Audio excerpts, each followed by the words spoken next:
Good evening, everyone. I'm Bob Shinesky. I represent the Southbridge Republican Town Committee, and we are happy to welcome you to another town election debate.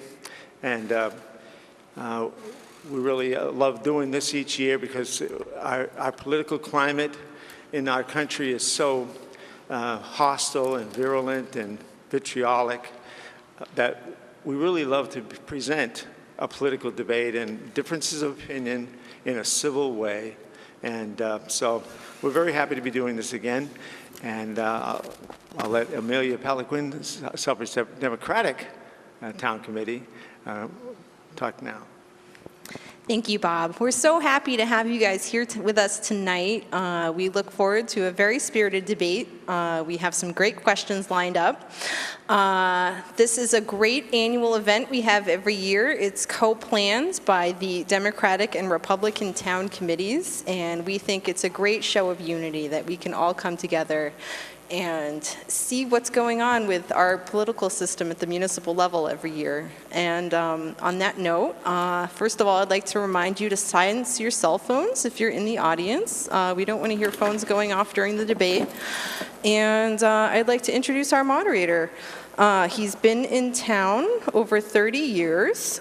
He has 2 daughters that have gone through the Southbridge school system. And he may also be familiar to you from the Festival of Giving Trees. His name is Richard Merrill. I'd like to introduce Richard. Thank you so much for volunteering tonight. Thank you, Amelia, and thank you for the opportunity to actually be the moderator tonight. This is one way that the citizens of Southbridge get to really know what's going on in town, particularly from the candidate standpoint. Who are the candidates, what they stand for? You don't see the kind of coverage that we can provide here that in the newspaper, as far as the bios, they can tell you right now live on TV here on the Southbridge Cable. Tonight we have 3 of the 4 candidates who are running for the school committee. Jacqueline Ryan, Spiro T.H. Thomo, Martina Shea. And Ray Page was not able to be here tonight, but there is a seat for him in case he's watching and he wants to come down. He's welcome to as well. But we have 3 out of the 4 candidates, and 3 candidates are up for, 3 seats are up for the election. So 3 out of the 4 candidates will get elected to this seat.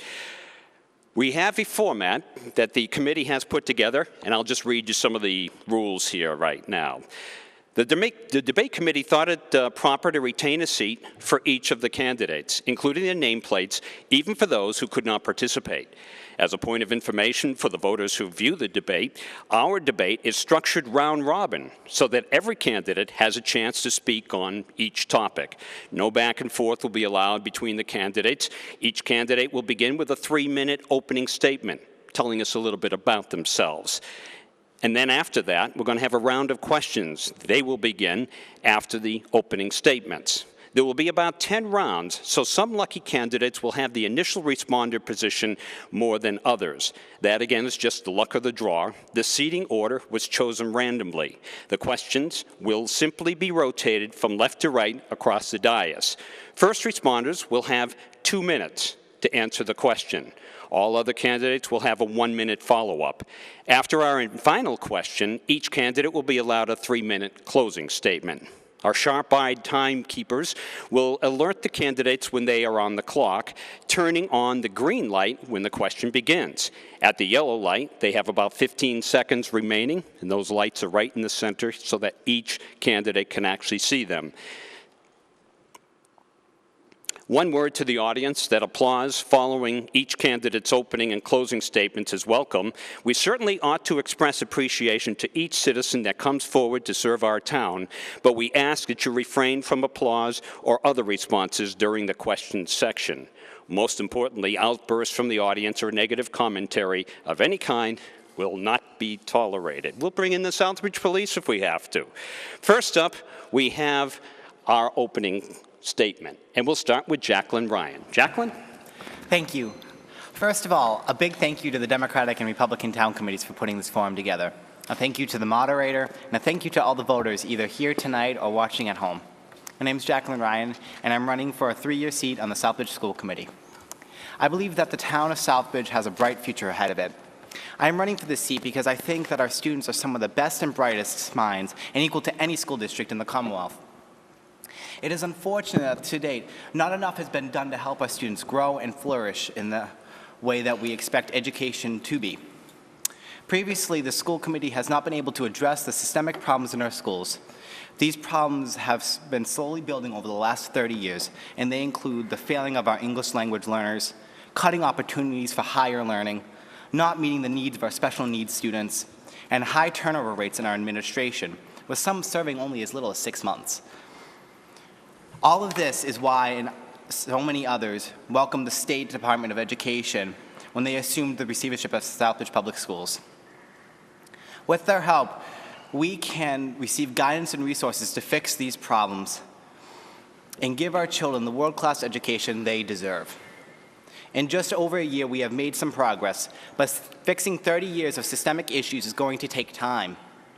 We as a school committee need to be open-minded and committed to working with the state and the receiver to make sure every student is able to receive the education they deserve so that they can achieve to their potential. Our students are the future of our community and country. They are our greatest resource, and their futures must be protected.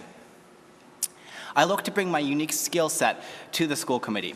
It includes an understanding of education policy that I gained by serving 4 years in the Chautauqua School Committee, budgetary knowledge from my time as a member of the Medical Nonprofits Board of Directors, and experience serving on the Education and Human Services Subcommittee in this community to help improve education. To move forward for the best educational outcomes for the students of Southbridge, we as a school committee need to bring our talents, open minds, and dedication to the table, to work together with our administrators, staff, and local town boards to make this vision of quality education a reality. Tonight, you, the voters, will hear the opinions and ideas of each candidate, and I look forward to this forum. I welcome the debate to show the commitment that all of us have to this community, and I hope to represent all of you and put families first. Thank you so very much. Jacqueline, thank you very much for your opening statement, and welcome to the debate tonight. Ray Page, as we had mentioned previously, is not here tonight, so we'll move to the next candidate, who is Spiro Thomo. Thank Spiro, you, you have 3 minutes. Thank you, Mr. Morell. Mrs. Peliquin and Mr. Chininsky, as I promised when I was appointed by the council/school committee maybe 7, 8 months ago, I said I would run for a full term. I am running because I enjoy serving the town. I have served the town in this capacity many years ago and as a town councilor. I was born, raised, and still living in Southbridge. I was employed by the Southbridge School Committee for 15 years in the history department. I care for all students. I have no political agenda, and I have no special interest agenda. Thank you. And thank you, Spiro, too. Martina Shea is next up for the opening statements. Martina, you have 3 minutes. Thank you. Thank you for having us tonight. Thank those of you who are listening to us on the television and everyone else who is going to vote, because that's the important issue. We've learned in the last couple of years that our school system is not what we had hoped it would be. The state has taken us over, and we need to become more involved, not less involved. As you know, we've lost another administrator she's on leave. We don't know what that will mean, but it does mean a lot to the teachers. It means a lot to the students. I read in the paper that said there would be no change, everything would be fine in the school districts. I happen to have been in the schools on yesterday morning when it was announced, and the teachers were very upset. I would like to be part of working with the state to make our district what it should be. Our students deserve the best, our teachers deserve the best, our administrators deserve the best, and our taxpayers deserve the best. Thank you for considering me. And thank you, Martina.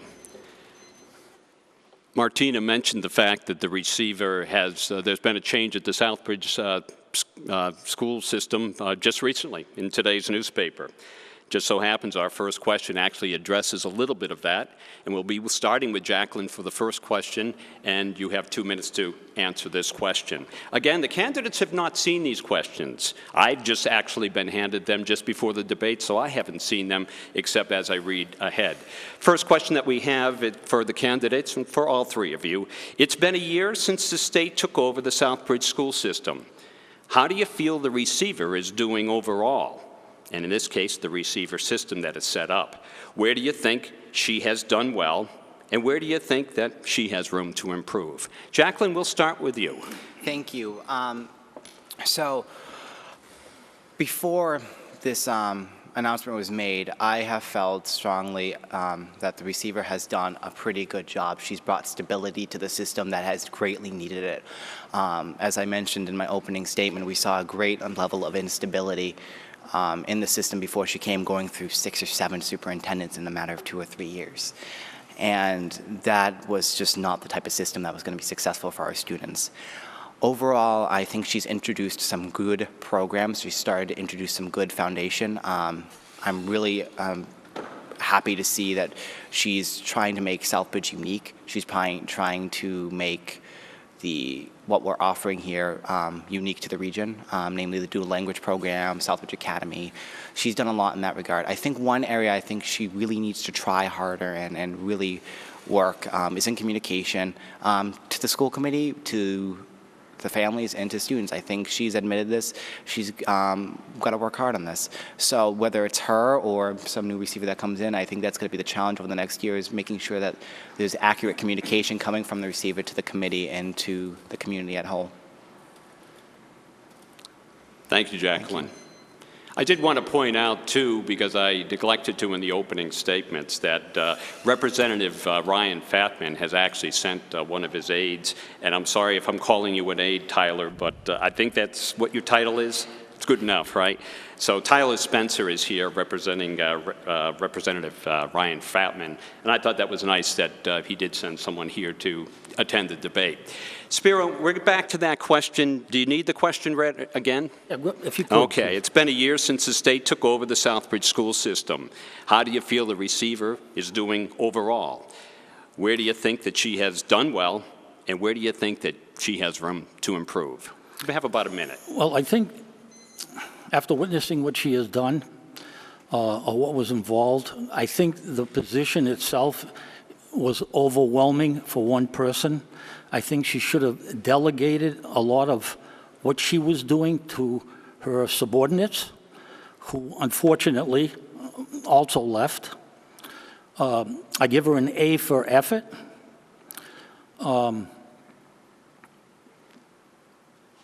And she was good at keeping us informed about the turnaround plan.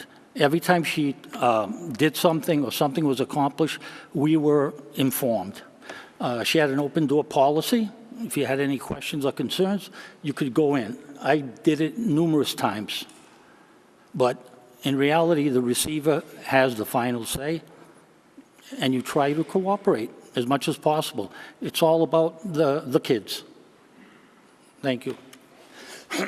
Thank you. The third person to answer the question would be Martina Shea. Martina, would you like the question again, or are you all set? No, I'm okay. I think Jessica was doing an excellent job, but I do agree with Mr. Thomo. I think she was in over her head. Our district has a lot of problems, and I think the state thought that they could just come in and fix a few things and everything would be fine. Jessica was bringing in a whole bunch of new programs. The bilingual kindergarten and first grade, I thought, was an excellent idea. She was bringing in, just tonight in the Southbridge News, there was an article about another program she was bringing in at the top level. She did have access to all of those grants and different programs that a small district doesn't usually have access to. I would hope that the next person, or if she comes back, that these programs will continue.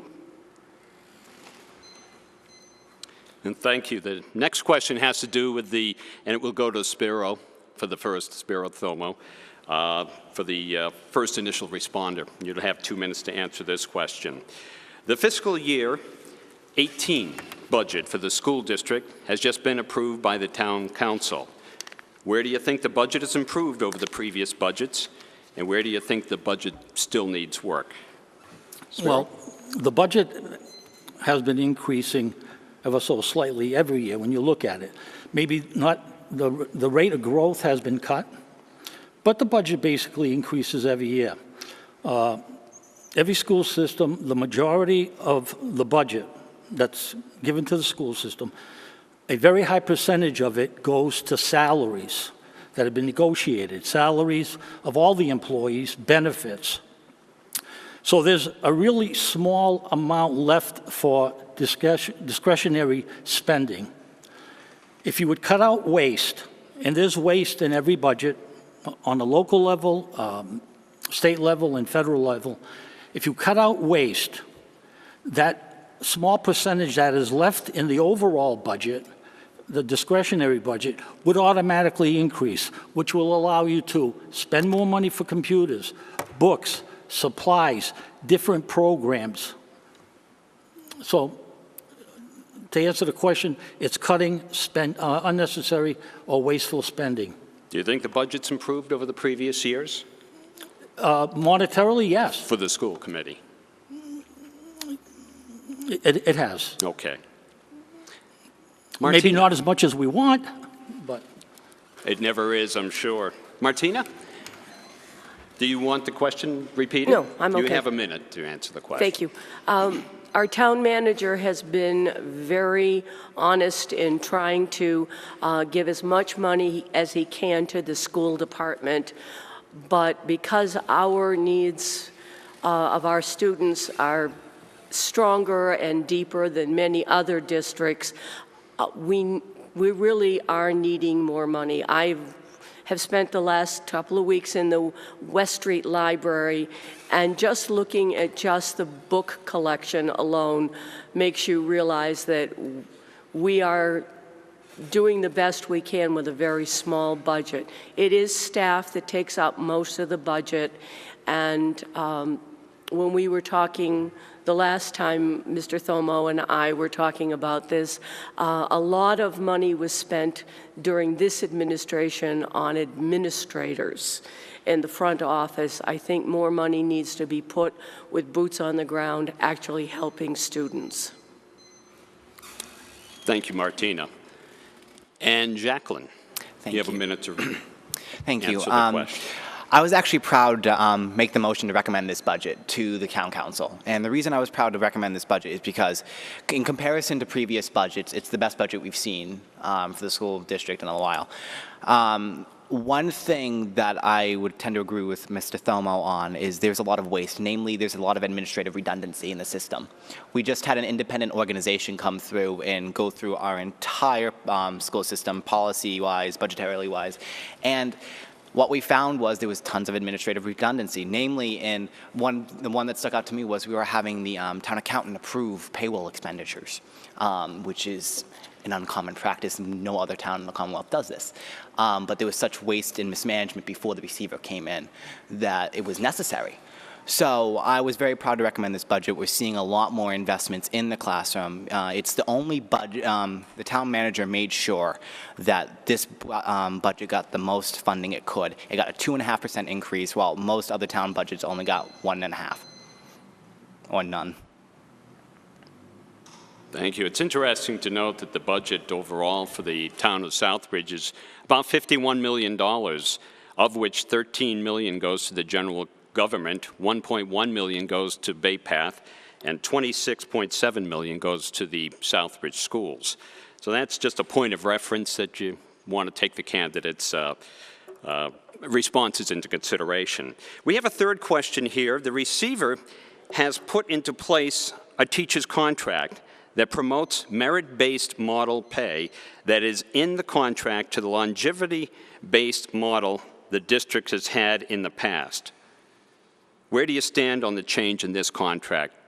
I stumbled over a couple of words there. I'll read it again if you want, but basically it's merit pay as opposed to longevity pay. Martina, you're up first for a couple of minutes. I was the teachers union president.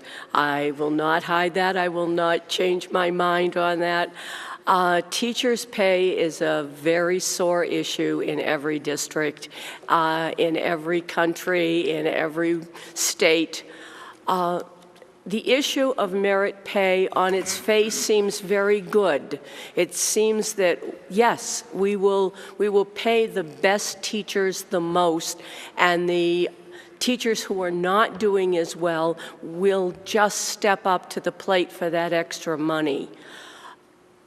I had an interesting conversation with my best friend from elementary school last week at lunch, and we both talked about our first, second, and third grade teachers. You would not think we were in the same room. She did not like our second grade teacher. I thought she was wonderful. I did not like our third grade teacher. She thought she was wonderful. We all have different opinions. The person who is a good teacher for Johnny is not necessarily a good teacher for Mary. You want to be able to observe teachers, to direct teachers, to aid teachers, to be the best teacher for every student, but to base their pay on what one or two administrators think in short visits that they've had in that classroom. I just read again a note that said, you don't remember lessons, you don't remember materials, you remember your teachers. Thank you, Martina. Jacqueline, I'll read the question again if you'd like. This time I'll try to do it the correct way. Thank you. Okay. The receiver has put into place a teacher's contract that promotes a merit-based model that is in contrast to the longevity-based model the district has had in the past. Where do you stand on the change of this contract? Thank you. That's a really good question. So initially, on its face, I thought it was a great idea. I've come from the private sector. Merit-based pay is how I live. It's how I've made my gains. But you can't apply that in the same way in the public sphere, unfortunately.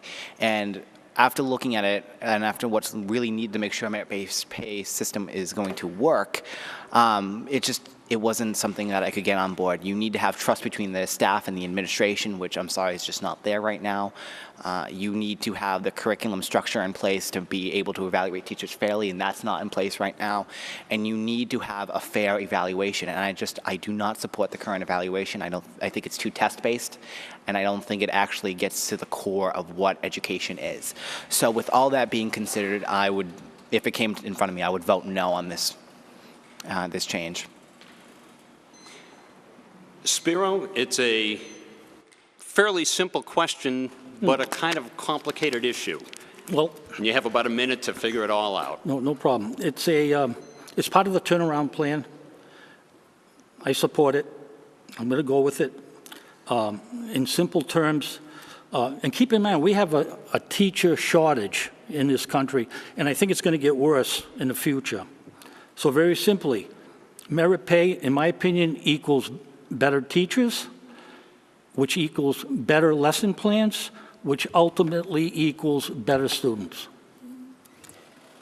Now, a lot of times when you've given your responses, you think of something you probably should have said. And because one of the candidates isn't here, we'll have a little extra time. If you want to give me a sentence or two on something maybe you should have said to this question, because it's an important one, feel free. Jacqueline? And I'm talking about 15 seconds, that's about. So I would just reiterate, I went into this thinking it was a great idea, but you cannot apply a private model to a public sphere. You just can't. It's not fair. It's not a fair comparison. You're not making a product. You're not manufacturing a product. You're producing a child's education. And it's just not a fair comparison. And until those structures are in place to fairly evaluate teachers, that there's trust is there and the curriculum is there, I can't even get behind the idea of having a merit-based system. Spiro, you would seem to disagree with that, correct? Based on your answer. Again, I just think that we have to be behind the turnaround plan. And this is, you can look at, there's pros and cons in every situation. But we're going to support the turnaround plan. And they have provided, I say she, but the state is looking at merit pay. Supposedly it works in other places. And again, it will attract the better teachers. And if you have better teachers, more creative lesson plans, and hopefully better students. Martina, would you like to add anything? Teachers don't teach lesson plans, they don't teach English, they don't teach science, they teach children. Each child is different. When the administrator comes in, you may have that class, that dream class this year, and it's going to look like you are a wonderful teacher. You may have that class that's extremely challenging, but you do a wonderful job with them, but it doesn't look quite as nice and as pretty. When we are evaluating teachers, it means basically you're putting the child as part of a teacher's way to get more money. And I don't think a child should come between a teacher and their salary. I think the kid should come first. Sort of a philosophical question now, and it would go to Jacqueline first for a couple of minutes. What are your thoughts regarding how we can better prepare our students to fill the employment needs in our current job market?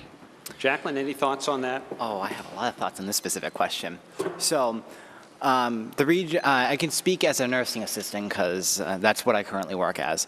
There's 2,600 jobs available in Massachusetts for certified nursing assistants that the state just can't fill because there's not enough people to train to do those jobs. So there's a lot of jobs in the region that we're not able to fill. So what we should be doing is offering training and programs and working with places like Quinsigamond Community College, Harrington Hospital, to provide programs that are going to help children that leave the school system either go on and be better prepared for their major in college, or are going to go fill those immediate needs in the job market. The dual language program is a great example of what we can do to help fill the needs of the job market here. There's a lot of Spanish-speaking people, primarily Spanish-speaking people. I take care of them. I can't speak enough Spanish. I know enough to do my job, but I wish I could speak better Spanish. And having a dual language program here in the district is going to help those students be able to be more acceptable to the market, especially here in Southbridge and Worcester and Springfield. So we need to do more to make our students more competitive, and we have a unique opportunity to do that here in Southbridge. Thank you, Jacqueline. Spiro, what are your thoughts on how we can better prepare our students to fill the employment needs in our current job market? Well, especially today in the type of jobs that manufacturers are looking for, everything is high-tech, even on the manufacturing level. So students should be able to graduate, or should graduate, at least high school, and be proficient in math and science. And hopefully encourage them to go to a junior college where they can continue their education. Quinsigamond is expanding its programs to include manufacturing, high-tech manufacturing jobs. That's the future, and there are a lot of openings out there. So proficient in science and math when you graduate high school, and encourage them to go into high-tech. Martine, I want to make sure you have a chance to answer the question as well. I do agree. It's a philosophical question. Years ago, when students went to a tech school, they were learning a tech trade. As our system has become less effective in educating our students, more and more kids are going to our vocational school not to learn a trade, but to get a better road to college. Our vocational schools should be vocational schools. Our academic schools should be academic schools that meet the needs of our academic students.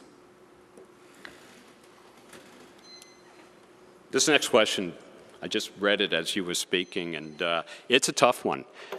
Sturbridge Village is opening up a charter school very shortly, and it's going to be a little bit more competition for the education dollars throughout the Southbridge school system. And this question deals directly with that, plus school choice.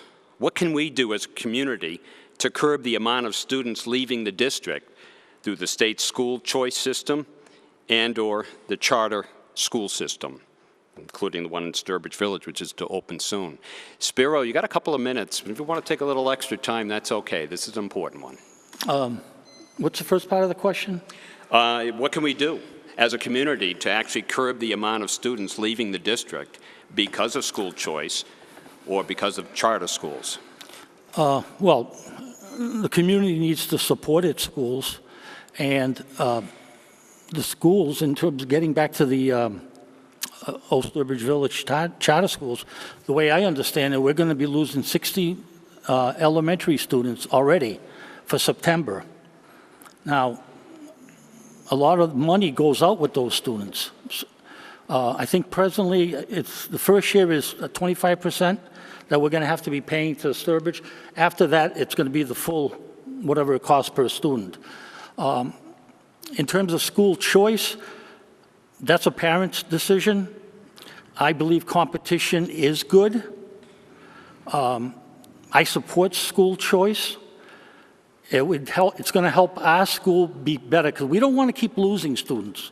And the only way that we're not going to lose students is to improve the educational process in our towns. Thank you. Martina? I have issues with charter schools. Very often you find that they are taking the best students and not meeting the needs of the community. A public school has to take every child that comes to the door. Charter schools say they do this, they're supposed to do this, but you find that in many cases, it's not the case. The special ed students, the English language learners,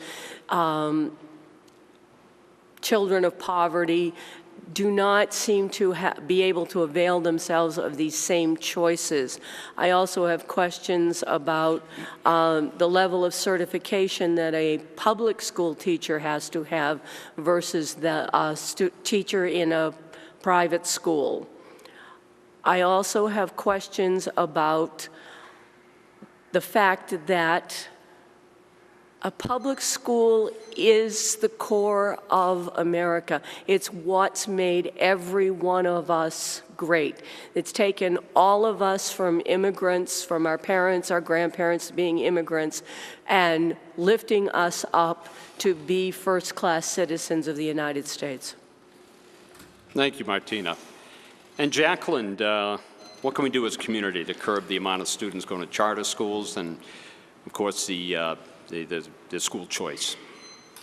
So the district is currently losing $1.5 million to school choice, and after the reimbursement, because this year it's an 80% reimbursement, after this year it's 25% the next year, and then after that we're going to have to pay the full thing. It's projected right now to be $1 million, so that's $2.5 million this district's going to be losing. So at this level, we as a district need to make ourselves more attractive by offering different types of programs that we can't find in the region. The Southbridge Academy, again, an opportunity for students who have trouble with the traditional educational system to get more one-on-one attention and be able to get the education they deserve. The dual language program is another great example. By providing that and having students who graduate the system fully bilingual, we're going to have students in this region who are going to want to choice in because they want to have that opportunity, that marketable skill.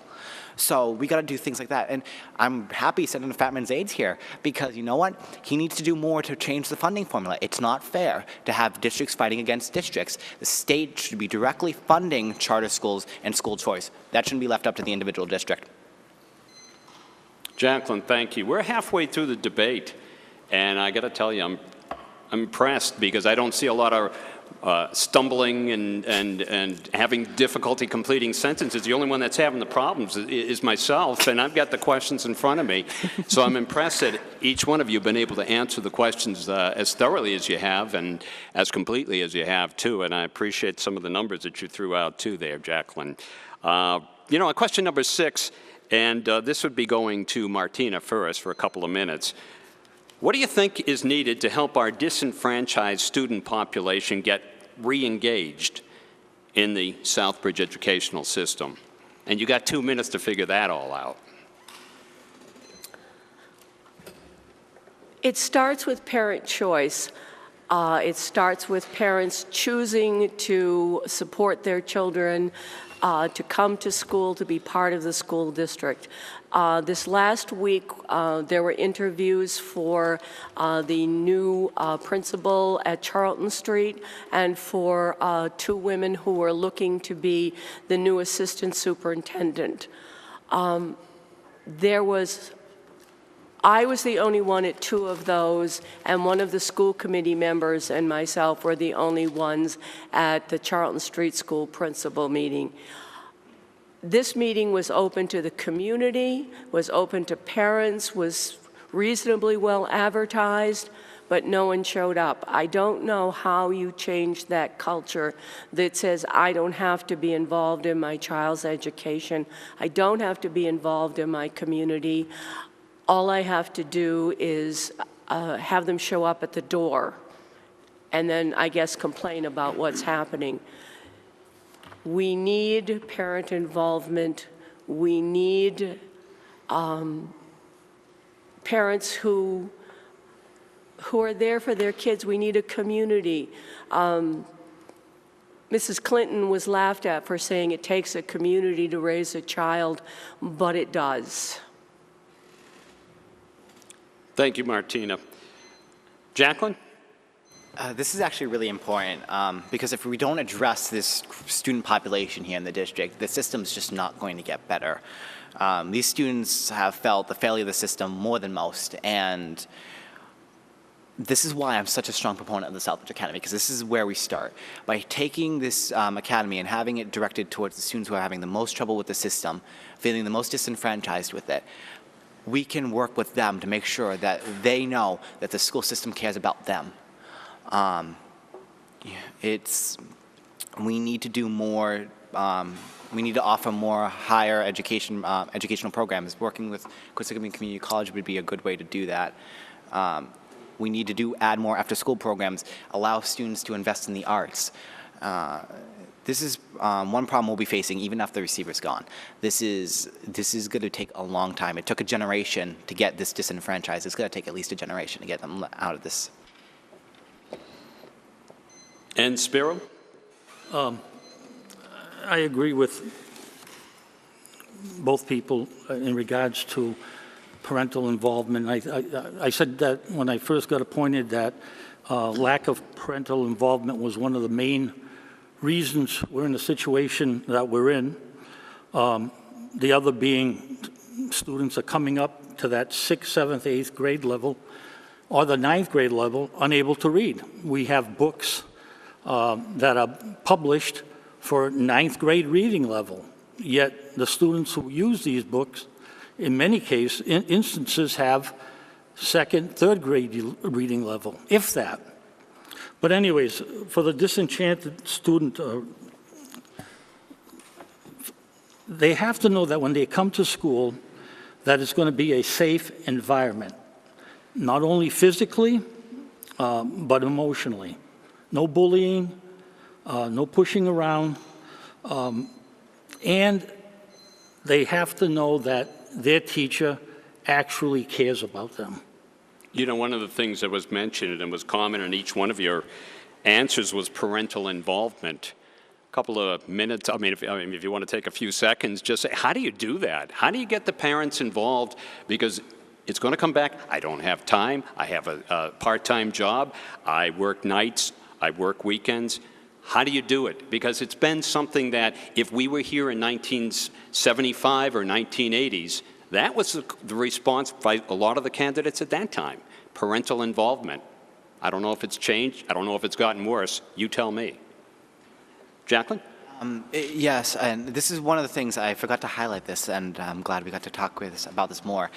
the receiver just hired a community outreach director whose job is going to be making sure that parents are getting more involved in their child's lives. And the educational system here is vastly different than the educational system of many of the people that have immigrated here.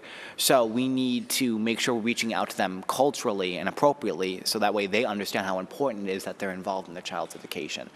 And it's about breaking down that barrier, and I'm really happy to see that the receiver considered that a real big issue of hers and she wanted to address it. Spiro.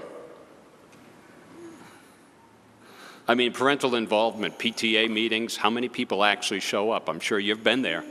I know I've been even there for, when my children were in school. PTA, but parent-teacher conferences, I would have maybe 100 students total for 5 classes. If I had 10 parents show up, I'd be lucky. And I don't know if it was coincidence, but it seems that the parents who did show up, their students were A students. You get a correlation there? Probably, yeah. But, you know, going back with immigrants and culture and all this, my father came to this country from Europe at the age of 34, didn't speak English. He learned English himself by watching the TV with my mother. They made sure I was in school. They also made sure they attended PTA meetings.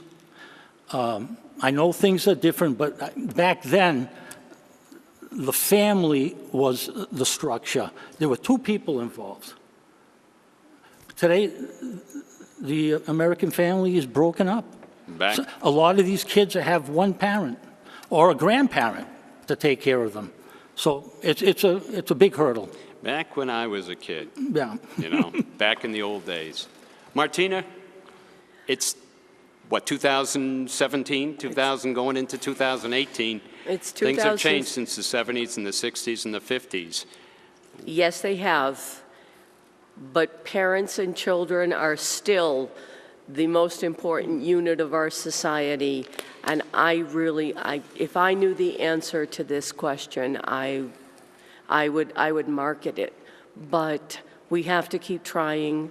And, you know, as Jackie said, Jessica was working to open the dialogue with parents. I know a lot of parents get called a lot about what their students are doing, but you still don't feel that they're part of the district. It's a difficult question. Well, if you find a solution and you market it, sell stock, because I'll be in line to do that. Want to be a partner in that one. But if I could add. Sure. How sad it is now that we've gotten to a point in our society, specifically the school system, not only this school system, I'm sure there are others, where we have to hire someone and pay them decent money, I'm sure it's good money, to actually have to go to their house and try to get the parents involved in their own children's education. I mean, how sad. Yes, Jacqueline. I have to push back on that a little bit. And the reason I do is because this community has felt so disenfranchised for so long. When you feel that an organization or a structure, a fundamental structure in society has failed you for so long, why would you try? And it's very hard for people who have been on the wrong side of this educational system to continue to believe in it. And that's why many of them are leaving the district. So I think this is really a good move by the district to really try to show that we're committed to getting parents back involved and showing them that we can provide their students, their children, a good education. So I think it's a lot more systemic than parents just giving up. Parents have been a part of this educational system too, and they felt its failures. Martina, you can add something here if you'd like. Or have you said enough? I've said enough. Okay. Getting back to the questions, it's question number 7 here. Staffing retention rates seem to be a critical measure of a school system's long-term strength and overall quality. What do you think are the key reasons that Southbridge experiences such a great turnover of personnel within the school department? It's all about retention and teachers leaving. Jacqueline, 2 minutes. This is a big question.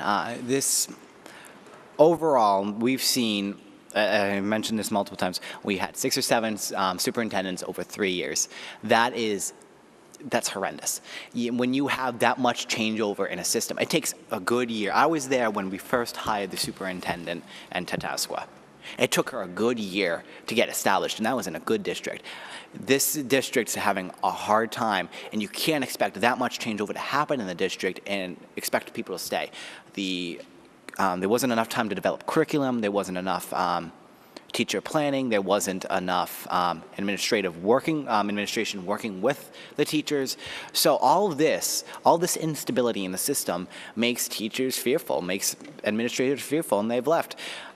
What we saw this year, though, is we had an 80% retention rate, which is far higher than what we've seen in the years past. Yes, we have the possibility now of the receiver leaving, but this can't be fixed in a year. This is going to take a long time to fix this disenfranchisement problem, but we're already starting to see progress when we're starting to institute stability, when we're starting to institute core curriculum, when we're starting to institute teacher planning.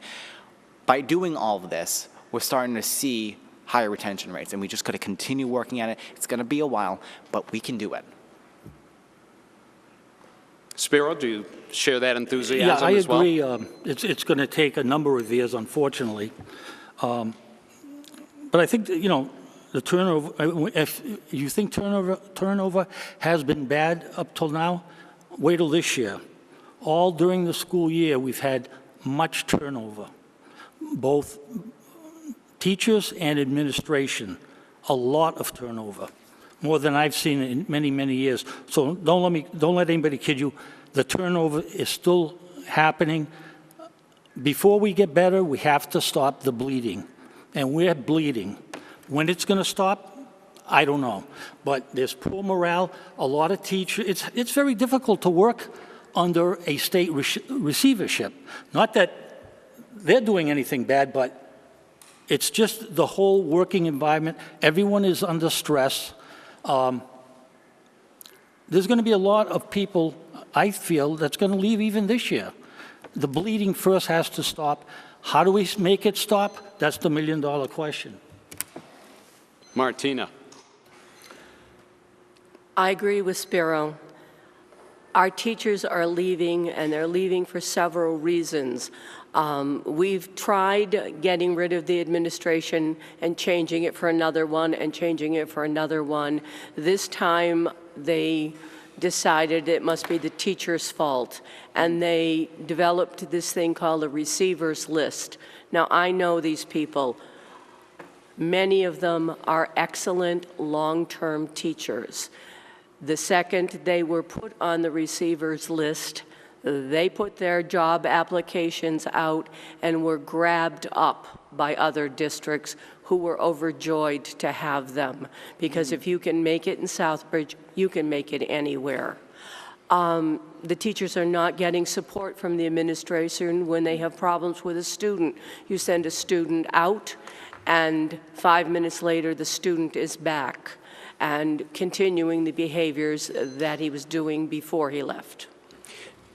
I'm going to ask you, and Spiro, why don't you follow up on that? I just agree 100% with Martina. I couldn't have said it better. I'm going to ask now, off the top of your head, like 1 or 2 words. I mean, really, what is the biggest reason that teachers are leaving the Southbridge school system? We'll go around. Jacqueline, biggest reason.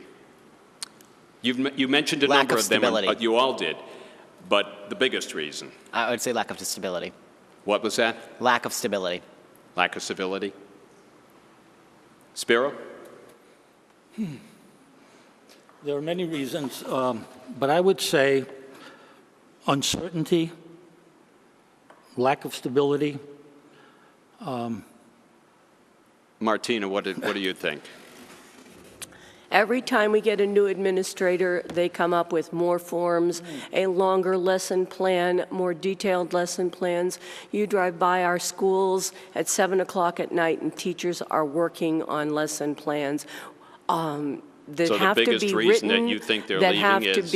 If you are teaching a class and a student asks a question that takes you off your plan, you have to run over to the computer and note that. It's become onerous. Spiro. To show you how crazy it's become and why teachers are stressed the way they are, and regarding what Martina said with this receivers plan, many teachers had already announced in January that they're going to retire in June after 30-something years, and they were put on the receivers plan. Now, how does that make someone who's been in the system for 30 years feel when 3 or 4 months before they retire, they get put on this plan? After 30 great years. It just doesn't make sense. Jacqueline, did you want to add something as well? Yes, I would. And I remember when that list came out, I was up here that next school committee meeting, and I said, right to the receiver, it makes it feel like we're cheating our teachers who've been here for the long term, and that is fundamentally wrong. I had an issue with this. I met with her over this. I had a huge problem with her putting this list together. I felt it was the wrong way to handle the situation. I understand what she was trying to do, but it was the wrong approach. And I chalk it up to an office mistake. She hasn't held the superintendent position before, so maybe she made a mistake. And I think overall, though, there has been a lot of improvement. This is going to be a long-term issue, and we need to, like Spiro said, we need to find a way to stop the bleeding. 3 people that are passionate about the school system for sure, and we're not going to solve the issues in an hour and a half that we have tonight, but at least you can hear the thoughts of the people that are running and make a decision. We're on to question number 8, and this total of 10 questions. As you all know, the Chapter 70 formula is the primary funding mechanism that state uses to partially fund our local schools. Where do you stand on this funding mechanism, and do you feel the formula needs some reforms? So it's all about Chapter 70 being the primary funding mechanism. Where do you stand on this type of thing? Is there a better system, or what do you think of this system? Does it need reforms? Spiro, 2 minutes, and I'm glad it's your question, not mine. Okay. Without Chapter 78, we would not be able to do much as a school system. It's very, very important. The law itself was set up to be, in theory, an equalizer. The more wealthier the community, the less local aid. The poorer the community, the more local aid. But the catch is this: when all that aid is distributed to the towns, say Southbridge versus Brookline, once the aid is distributed, naturally Southbridge is going to get more local aid. But what people don't realize is once they get that aid, the town side of the budget or the town council usually gives more monies to the school budget in the more affluent towns. Where when it comes to Southbridge, our town side of the budget usually doesn't, or unless it's an emergency. So really, is it equitable? Not really, because the wealthier towns can just, from their town council side, can just transfer over to the school side an extra $30,000, $40,000, $100,000, where because of our situation economically, our town can't do that. Martina? So does it need reform? Yes.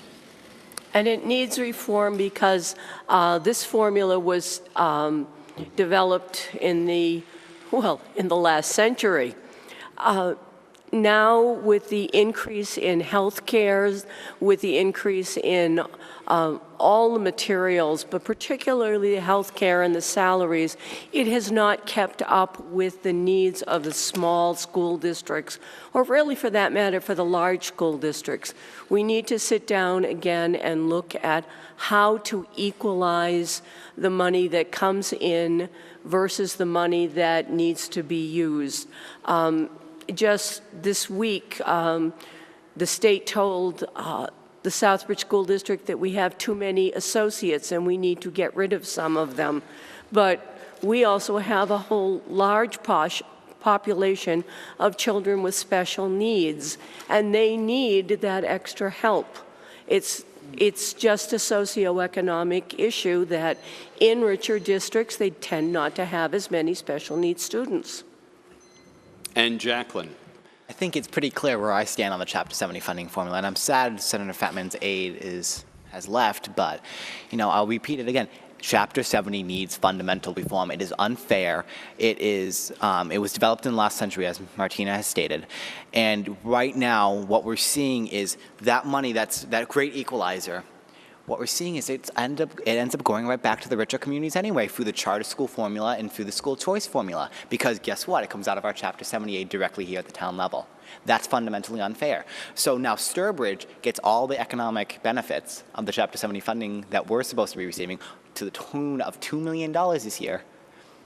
Where's that money in our budget? It's not an equalizer. There needs to be fundamental reform. The state needs to fund directly the charter school formula and the school choice formula and stop pitting district against district, because what we're seeing is the students who are in the poorer communities continue to get a worse education because their money is just not there. And how can anybody answer how you're going to reform that? Because it is a complicated process, since the cherry sheets used to be distributed way back in the 80s again. And I go back to the 80s when I look at that, because my daughters were in the school system, well, in the 90s they were, and the funding was an issue then, it's an issue now, and probably even more so. And possibly because of all the different competition that's out there now. And I think you all said that pretty clearly, actually. Spiro. It seemed we really started going the other way when Proposition 2.5 came into effect, where the amount of monies that can be levied or taxed were no more than 2.5%. And I can understand that. Like I said, there was a lot of ways, but that didn't help.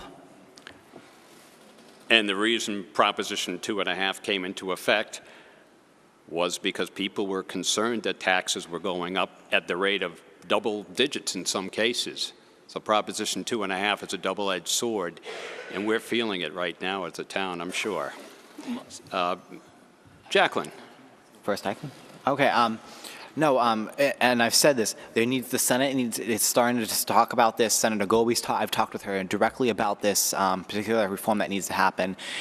But we cannot continue having a lot of these, as I like to call asterisks on the Chapter 70 funding formula, be funded directly by the town. It pits town against town, and instead of actually worrying about providing an education for a child, we're worried about what monies we're going to lose to the next town over, or what monies we're going to gain from the next town over. And that's just fundamentally wrong. That's not the point of education. Spiro, you were leaning forward before to answer. Yeah, I'm not sure what the percentage of that we are on state aid, but it's way up there. I want to, as a townsperson, I want this town to grow economically. So the amount of money that we're getting from the state is being reduced. We should be taking care of our own. I want this town to grow. I want us to be responsible for ourselves. I want to be less dependent on state aid, because if that's occurring, then you're going to have a great town. And any town that is great has a great school system. So it all starts with the school system. Good school system will start bringing in businesses, families. So everything revolves around a good school system. Students at home are going to love this question. Maybe you will too. Question number 9, and then one more after this. Many school districts across the United States have opted for year-round schools. Do you have an opinion regarding that idea? Year-round schools.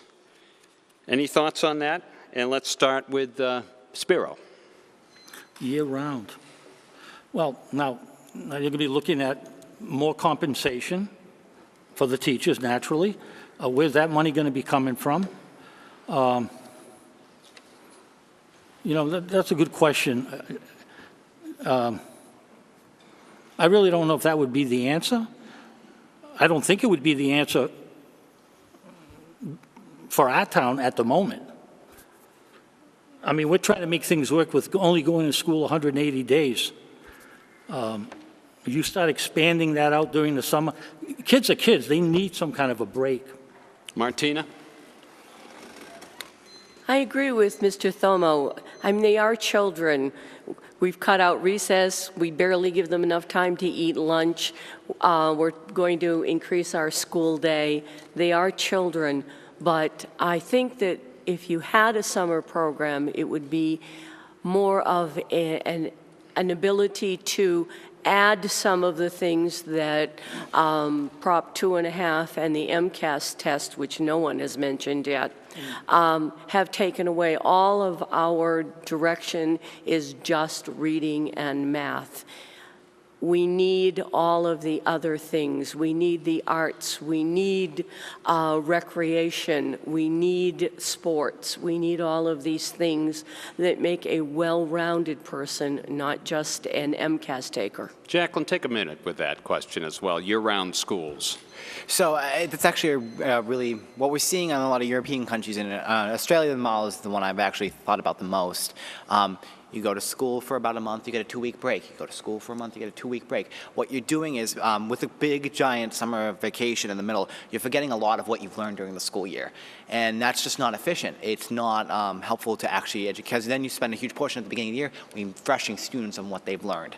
So with the year-round model, it's not like they're going to school every week. We need to have time for breaks. We need to have time for kids to be kids, you know. But we also need to be prepared to understand that we need to teach kids in the best way possible, and studies have shown doing these smaller break system will help. So at this point, we have too many issues to think about to consider this. We're extending this school day by an hour this year and an extra hour the next year. So we're going to focus on that, but it's something I think we as a district and as a country, we need to think about changing our model of education, because it's not producing the same high quality students it used to. Thank you, Jacqueline. Spiro, one quick comment. Martina made a good point about the MCAS that we haven't discussed. And the MCAS results will be coming out shortly, or in the fall. And it's going to be the first results under the first year of state receivership. Now, I'm not expecting tremendous results.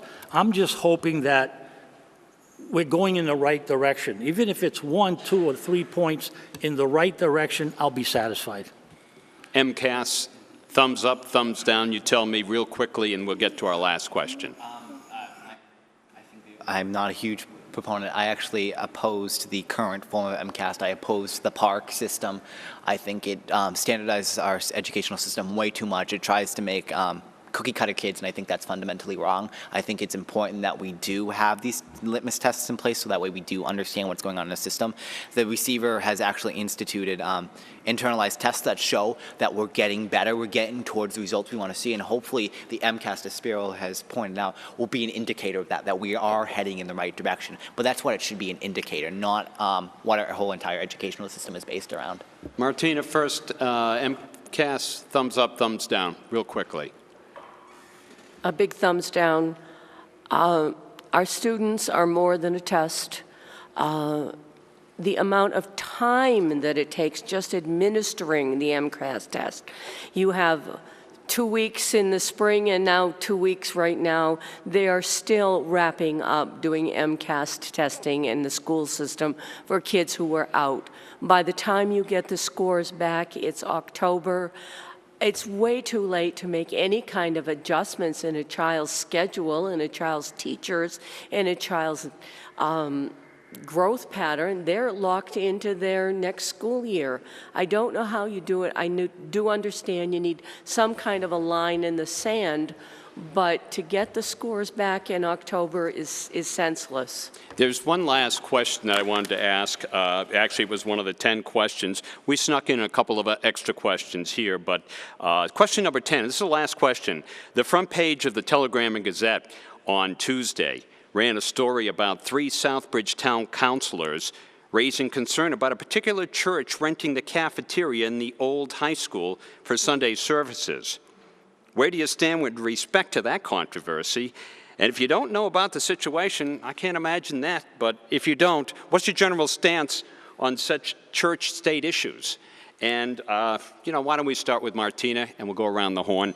Take a minute each. That's an easy question. They're following the law. As long as they follow the law, they're doing the correct thing.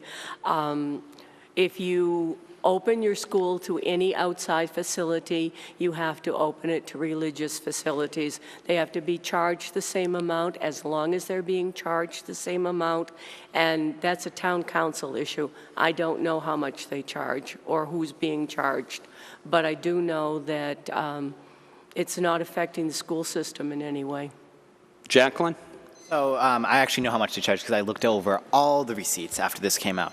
It's anywhere from $300 to $400 depending on how many hours and what space you're going to be using per day. And my issue, I agree with what Martina says. If you have to allow religious institutions in there. My problem with this particular one is it's targeted transgender people in a lawsuit, and it has made clear their stance on transgender issues. Now, it's a public building meant to be used for government purposes as well. So where do you draw the line in the sand? The state has said you have to allow transgender people to use the bathroom in which they sincerely identify with. Now you have a religious institution coming in. Where is that line in the sand where they get to say no and where the school has to say yes? Because it is a public institution, and you run into the issue of what if one group is renting part of a space and you have the religious group renting another part of the school system, and they both try to use the bathroom, what issues are going to come up? So I just think there's a lot of legal gray area that hasn't been tackled yet that could lead to many issues within the system. So Thank you, Jacqueline. Spiro, the final question. Did this question basically accuse what does this have to do with transgender people? I don't understand that. You know, the question had to do with a religious organization using what? Religious organization is renting out the old high school for church services on Sunday. But what does this have to do with transgender? Because this specific church was the brought into question, and one of the comments made in that article was because this church was part of a lawsuit targeting the transgender population, and because of that, now they're in a school. So it's just this to the specific issue in which that church was brought up in this question, because it was I have no problem with the church using facilities, but now there is a legal gray area because of the specific situation that has occurred with this particular church, that you have to wonder what is going to be the legal consequences. And we as a district and as a community have to think about what those consequences could be. Jacqueline, I just want to give Spiro a quick chance to answer the question regarding, do you have a problem with the church even being renting out? Is that the chairman's Yes, church? it is. All right. The problem I would have with that, I mean, I don't know too much of the details, but it would have to do with the separation of church and state. If that, I'm not a scholar on that. But you're using town property, you're the chairman of the town council. Chairman of the town's plus council, you're the yes. pastor of the church. Little gray area there. I don't know much about it. So that could raise a lot of flags. Well, we've kind of run out of time. We could probably get into all kinds of other issues as well, but we don't have time. Actually, we ran a little bit longer, but that's okay, because I think these issues were important. And I would like to have the closing statements. The closing statements, we're going to give you about 3 minutes just to give you, just give us all an idea as to how you think you're going to be the one. There's 3 of you that are going to get elected, 3 out of the 4. There's 3 positions. Why do you deserve one, Jacqueline? Thank you, and I want to thank everybody for coming out tonight, and this has been a great forum. I want to thank everybody who's up here, everyone who's put their name on a ballot. It's hard. It's hard to put your name out there and to be up for public scrutiny and to really fight for what you believe in. So regardless of how we may have disagreements, but I think for the most part we had quite a bit of unity tonight from this school, from these school board candidates.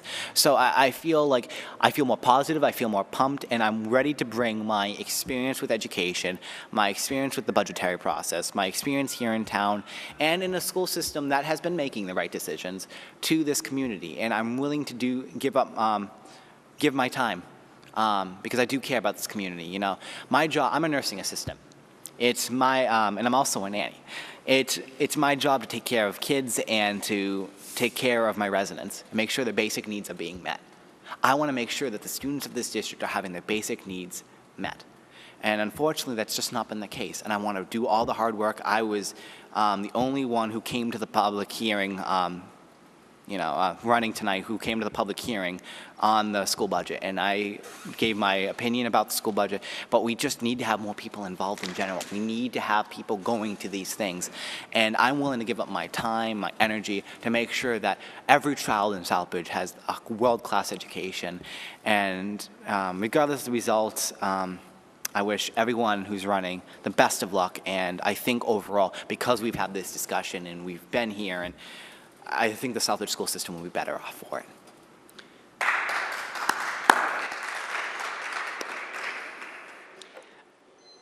Spiro, you have 3 minutes. It won't take all of 3 minutes, but I just want to thank everybody, Martina, Jackie, for coming this evening. I want to thank you, Mr. Merrill. It was nice seeing you again. I think the last time I saw you was at a parent-teacher conference many, many years ago. I want to thank Kevin, Register of the Republicans, Amelia, Democratic, Republican, Mr. Chininsky from the Republican Town Committee. And I want to thank all the people who came here to watch this on TV and live. Appreciate your support. And it's important that people go out and vote. Besides voting for 3 of us, you're going to have to vote for a town council. And more important, there are 2 or 3 important questions on the ballot that's going to affect our town. So it's important that if you're not going to vote for me, that's your choice. But go out and vote. But I hope I get your vote. Thank you. Thank you, Spiro. And Martina, your final closing statements. I've been a member of this community my entire life. My entire education was in the Southbridge school system. Most of my working career was in the Southbridge school system, but more importantly, my heart is in the Southbridge school system. Whether you vote for me or not, I will continue to be part of the Southbridge school system because I truly do love it. I do love this town and I love our kids. This is going to be a big election. As Mr. Thomo said, we have 2 major questions. So I would really ask you to, when you're voting, to consider voting for all of us, to consider everybody who's on the ballot because it's going to be your future, your town's future. I also always think to remind you that right now soldiers across the world are giving their lives for our right to vote. Please, if you can't vote for any of us, please go and just take a ballot and put it in just for those people who are across the oceans right now giving their lives for us. You know, I just wanted to thank all the candidates for coming here. No one has to come to these debates. In fact, if you're watching at home, you don't have to watch these debates, but it's the best way to learn of what's actually going on in this town. I've really appreciated it. I learned a few things here tonight. I hope you did as well at home. And the people that really put this all together are the people that have really put a lot of time into politics in Southbridge. Ron Chudinsky, who doesn't know Ron? And I won't ask who doesn't like him, who likes him. He has done so much for this town. And Amelia, you as well have done so much. And it's wonderful that you have given the time to the town for people that either can't or won't. And I fit into both of those categories to some degree because I could never put the kind of time in that these people do or these candidates are willing to do. You know this isn't a paid position, correct? Yeah, but you still want to go ahead with it. But thank you very much, and thank you for watching, and hopefully they'll run this plenty of times. Election on Tuesday, the 16th of June, and Ron, you have some final comments, I'm sure. 13th, that's what I said, right? Rich Merrill, what a wonderful job.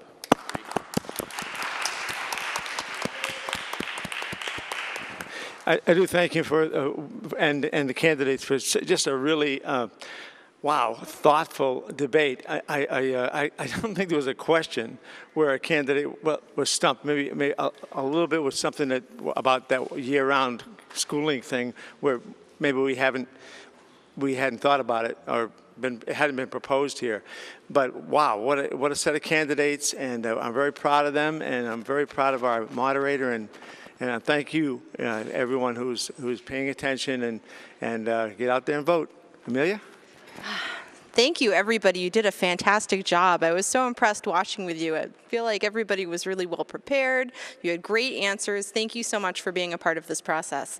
So now we're going to take a very short break, and then we will be back with the town council candidates. So stay tuned. That's going to be starting at 7 o'clock.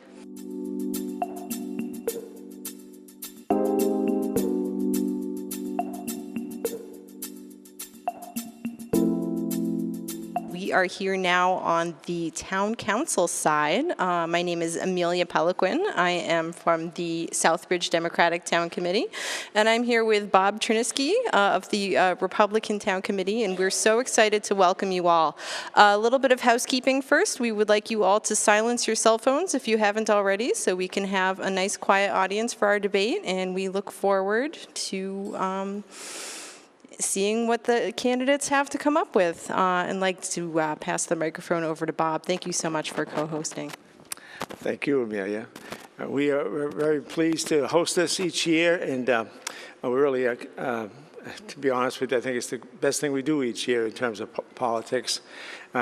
Politics is so strained in our nation and just everywhere that for us to be able to come out here and discuss issues civilly and with courtesy, I think it's just really wonderful. And I'm really thank you for the opportunity we have to do it. I hope you'll all get a good look at the candidates and be wise voters. So I'd like to introduce our moderator. He is a longtime Southbridge resident. He's lived here for 30 years. He's had 2 daughters go through the school system, and he is an experienced MC. We're so thankful to have him after his great success with the Festival of Giving Trees.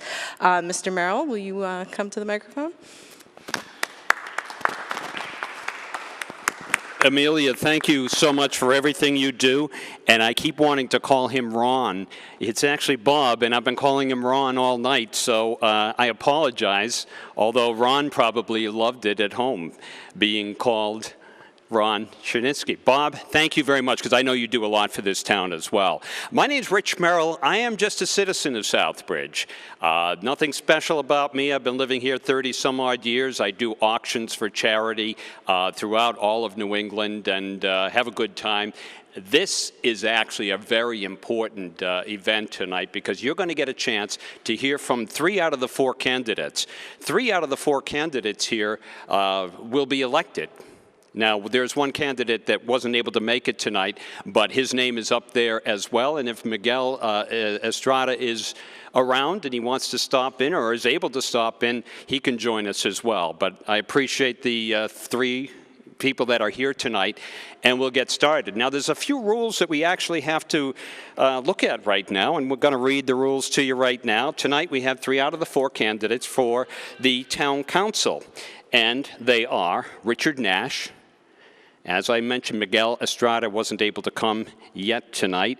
George Steves and Jorge Morales. And I think I got that right, Jorge. I asked him how he wanted to be addressed, and he said, by my name. I said, George? And he said, no, Jorge. So we've got his name down as well. There's a number of people here in the audience, but I think you're going to find it interesting tonight, whether you're here in the audience or you're watching at home. Our debate is structured kind of round-robin style so that every candidate has a chance to speak on each topic. No back and forth will be allowed between candidates. Each candidate will begin with a 3-minute opening statement, after which the rounds of questions will begin. There will be about 10 rounds or so, and some lucky candidate might actually be the first one to answer a particular question. The seating order was chosen randomly. The questions will simply be rotated from left to right across the dais. First responders will have about 2 minutes to answer the question. All others will have 1 minute. After our final questions, each candidate will be allowed a 3-minute closing statement, and our sharp-eyed timekeepers will alert candidates when they are on the clock, turning on the green light at the beginning of the question, and at the yellow light, they have about 15 seconds remaining. At the moderator's discretion, repeated violations will be dealt with severely. And we didn't have to do it earlier, so we probably won't have to do it now. Just watch for the clock. I'll let you know if you're running over, and don't worry about it. This is just a friendly debate with a bunch of guys over a beer, and nobody brought the beer tonight. One word to our audience. Applause following each candidate's opening and closing statements is welcome. We certainly ought to express our appreciation to each citizen who came forward to serve our town. But we ask that you refrain from applause or other responses during the question section. And most importantly, no outbursts from the audiences, please. Let's start with our first opening statement. Now, one thing I want to point out is that the cameras, there's 3 of them here. You don't know which one's on you because there's no red light on top of the cameras. When you do your opening statements, this is the camera you want to look at. When you do your closing statements, this is a camera that you want to look at. Feel free to answer the questions to any camera, because any camera can be on you, but mostly that'll be the one, and I'm looking straight ahead at the people in the audience that are watching. Thank you for watching tonight. Let's begin. Opening statements, Richard Nash. Thank you, Mr. Merrill. Very pleased to be here tonight. I'd like to start by thanking Mr. Chiniski, Mr. Christo, of course, Ms. Peliquin, who I think's in the back, the Republican and Democrat town committees for once again putting this together. I'm grateful to see members of the community in the audience, some councilors, and others that I respect immensely. Also, I'll say a quick thank you to Mr. Steve, Councilor Steves, and Mr. Morales. I'm glad that they were able to make it tonight. I'm sorry Mr. Estrada wasn't. My name's Rick Nash. While Richard's formal, please call me Rick if we do have encounters. I live up at 50 Denison Crossroad. I've owned my home in Southbridge since about 2009, and I really like it in Southbridge. I chose this community, and I left for a little while, and I came back. And I hope that means something to those of you that know me. I'm really grateful for the opportunity to sit up here tonight. I have immense respect for those that put themselves out there, that come to the dais every other week to do the town's business. They show up at committee meetings. They do the hard work that often goes unnoticed, and I have great appreciation for that. Before I get into that sort of rhetoric, I will tell you that I'm a graduate of Massachusetts Maritime Academy. That is something I'm still very proud of 18 years later this month. I'm engaged in the water and wastewater treatment business. I'm a manufacturer's representative for drinking water treatment systems and equipment, and for wastewater treatment systems and equipment. It's a business that I love. It's something I'm passionate about, and I've been doing similar work in that realm for about 16 years. Hard to think it's been 16 years. I've been involved in the town for a couple of years now on different committees and capacities that range from the Board of Registrars, I think back around 2011, 2012, and then I joined Protection of Persons and Property Subcommittee for a year. I've also been on General Government the last 2 years running, and in 2017 asked for appointment to be a citizen member on DPW, Department of Public Works Subcommittee. I think that being involved in those has given me plenty of exposure to what really is going on within our town, the issues that we're facing, and there are plenty, but I won't focus on all the issues. We have a lot of good things to look forward to. Our vision for this town needs to be established a little more formally in my mind, and we need to concentrate on the future and not just the issues that are at hand now. Yes, these are important, but as other candidates I hope will agree, we have a bright future. One way or another, this town has been resilient long before I got here.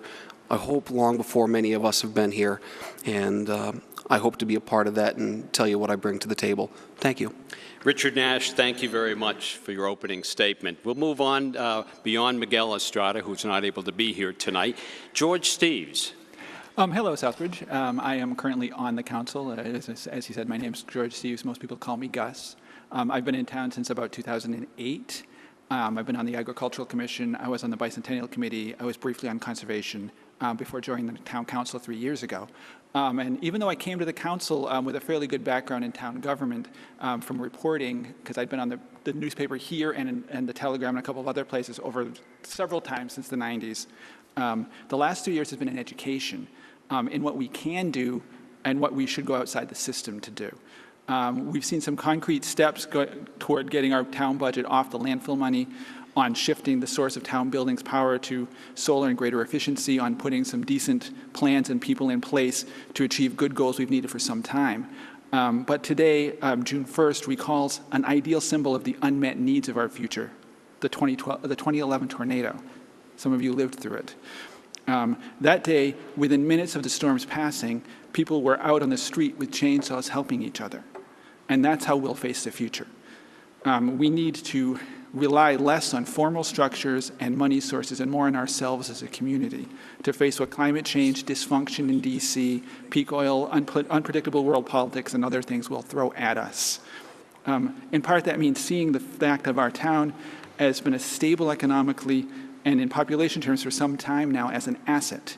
and tapping into the ideas and skills that exist among Southbridgians here to meet our needs.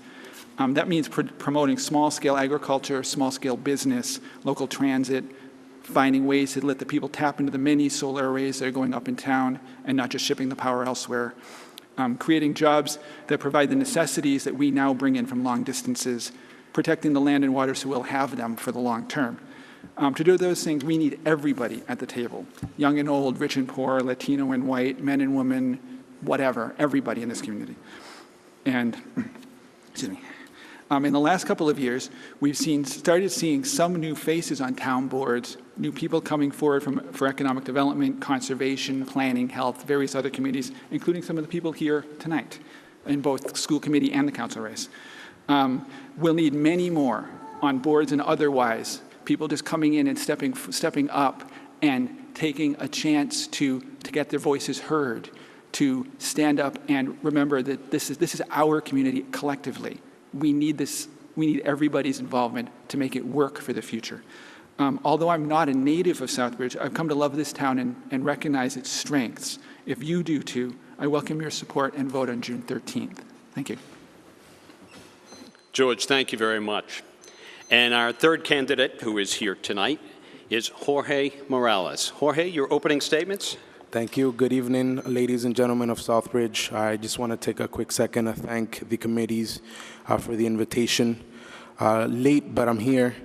I just want to thank the town for your support, whoever has my lawn signs, and it's just giving me the support. Thank you very much.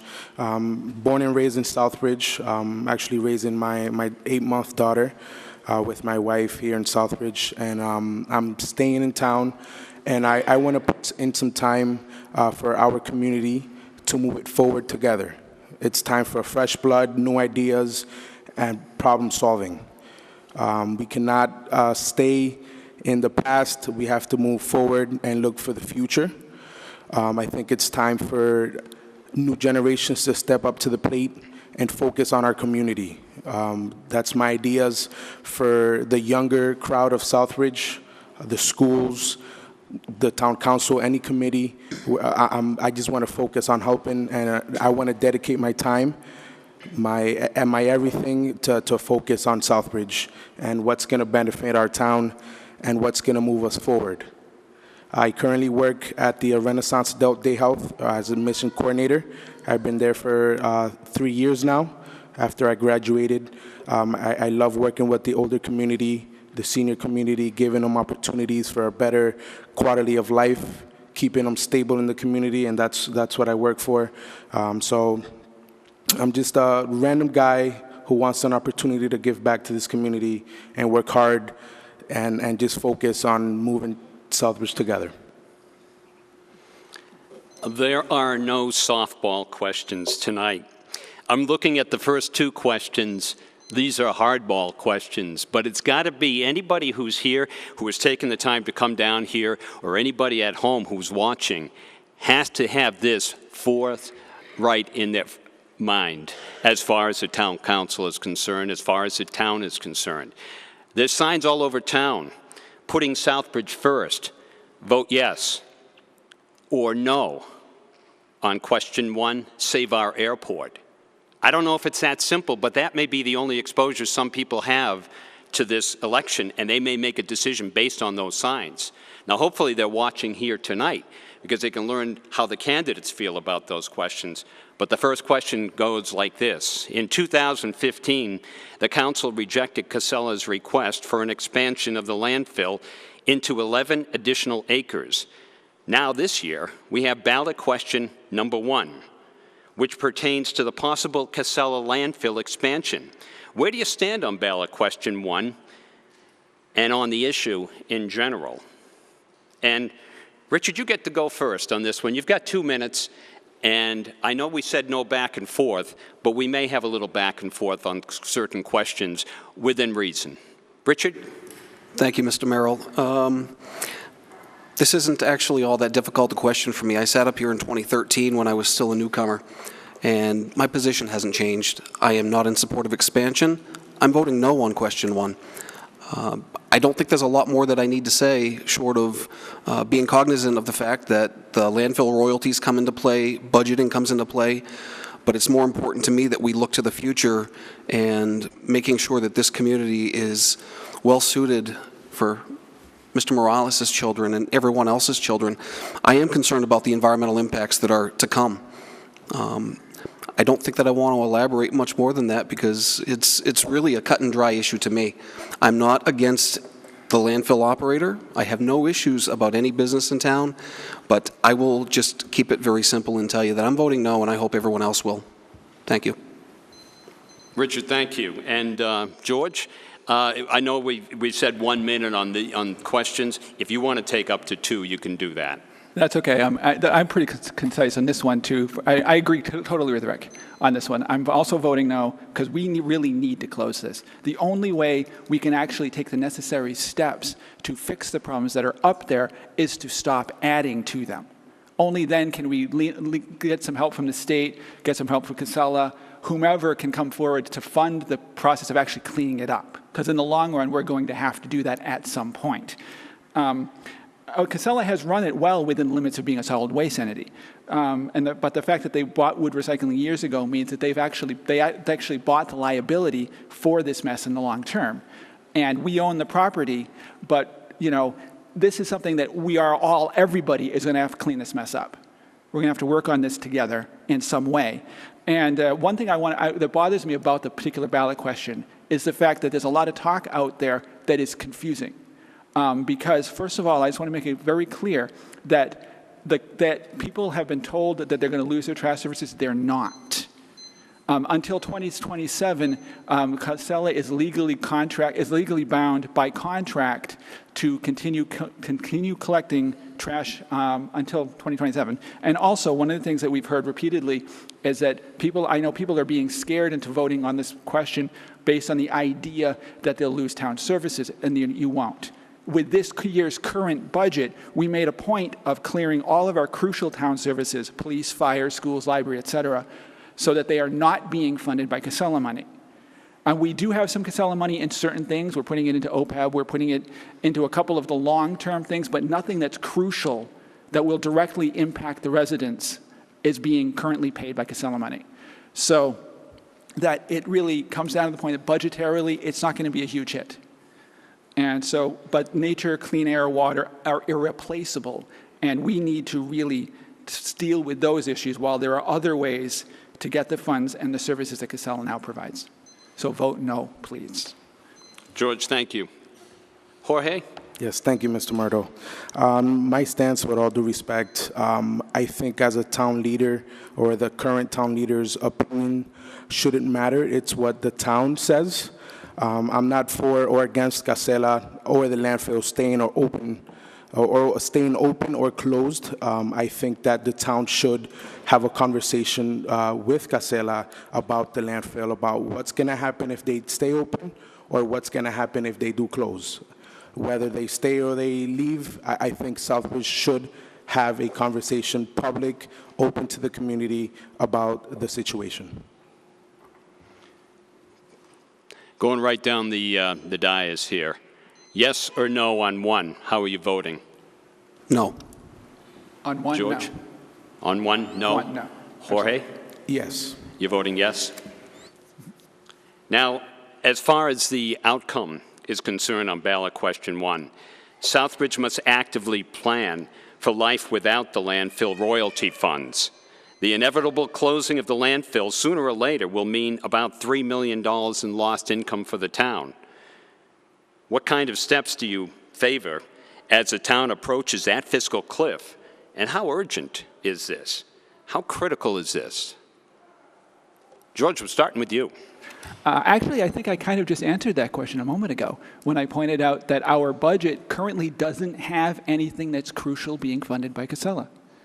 It's all long-term stuff. Right now, we put $1 million a year, and it's primarily from Casella royalty funds, into OPEB and other long-term retirement benefits that we are basically under law supposed to be paying off until around 2040 or thereabouts. That's when we're supposed to be roughly have paid off the bill. But those are things that that it's kind of a good to have, and eventually we do need to match the needs for our retirees, and I have no problem with making sure that our retirees get the resources they need and their benefits. But in the long term, it's not something that's going to immediately hurt us. We do have some issues that we need to address, like we are going to need to do some serious planning about how to deal with the lack of trash pickup in 2027, but we have 10 years to deal with that.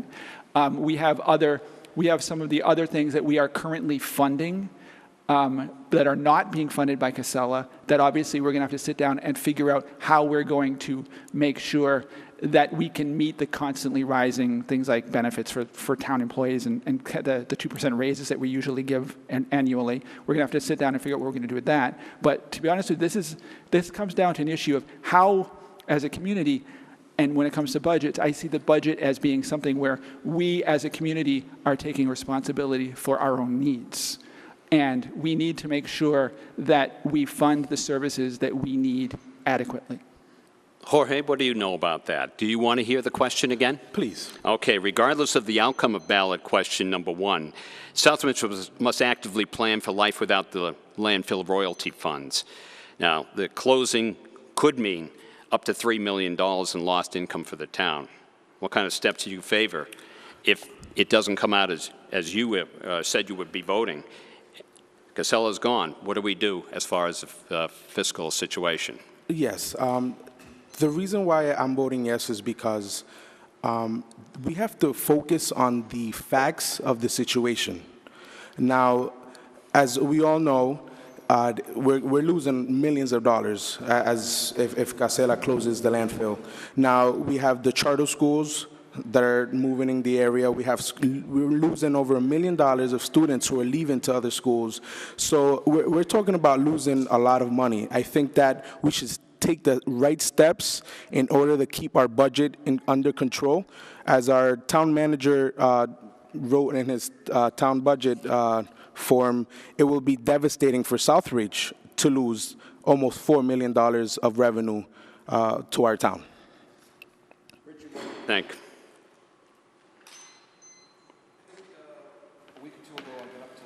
And asked for a little more information to be presented by the town manager and the town council, and I did see a plan. I will be quite confident to tell you that I don't agree with Mr. Morales on this particular issue, but I won't have an exchange with him as you've asked. We are definitely going to need to be aware of where we're spending our dollars going forward, but I also think that there's plenty of misinformation that's coming from both sides, the yes and the no crowd, if you will. And I'll just reference something that's been said by counselors who I respect time and again, some sort of sentiment about kicking the can down the road. I'm not going to sit here and tell you that I have all of the answers, but there is room within our budget to make some changes. We do have critical services that we need to fund. We'll have things upcoming like potentially a new fire station. It definitely will have an impact, but I have every bit of confidence that with good counselors that we elect and a committed community, we can definitely not sweat the small stuff. A couple of $1 million is no small chump change, but the current council and town manager has made great effort and great strides in getting us off the royalties. Thank you. I'm going to ask you all three, because it's an important question, too. What do you think of the signs around town? Putting Southbridge first, vote yes. Vote no, save our airport. What do you think of that? Is that simplistic? And take 15 seconds. Go ahead, George. Well, personally, I think that the vote yes signs are kind of deceptive, because I don't think that they're putting Southbridge first if you are trying to, because they're putting their profits first. When it comes to the other side, I have to admit that I am supporting the No on One campaign. And I think it's one of those things where the airport element is actually straight from the ballot question. You know, it specifically does state that they're interested in using parts of our landfill, although Mr. Q from Casella at one of the forums at the church there a couple of weeks ago said that they wouldn't be gluttonous about it, whatever that means. And so I thought it was interesting that what we're going to do here is, I think we really need to point out that the town council is not interested at all in selling the airport. It's not going to happen. Jorge? I said 15 seconds. Take 30 because that's what George took. No worries. Yes, I think that for me, the airport is out of the question. That is our asset. That belongs to our town. I do think that the vote no on question 1 and mentioning save our airport, I don't think that's correct because voting yes will not guarantee the landfill to have the airport. It's just a conversation. Thank you. I am not a fan of signs whatsoever, and I think those of you that have my signs on your lawn or see them around public places recognize that I'm not a fan. It's not my favorite thing to do. When it comes to the yes and no, I don't mind a little bit of exposure, but I would really prefer that our public seek their information from reliable sources and not rely on propaganda from signs and handout material. I respect everyone's right on either side to publish that, to promulgate, but there's an abundance of resources available, including here at the town hall. And I'm certain that those involved up at the landfill are more than open to having conversations with the public if you want to verify. So I don't like the signs. I'm not a fan of them.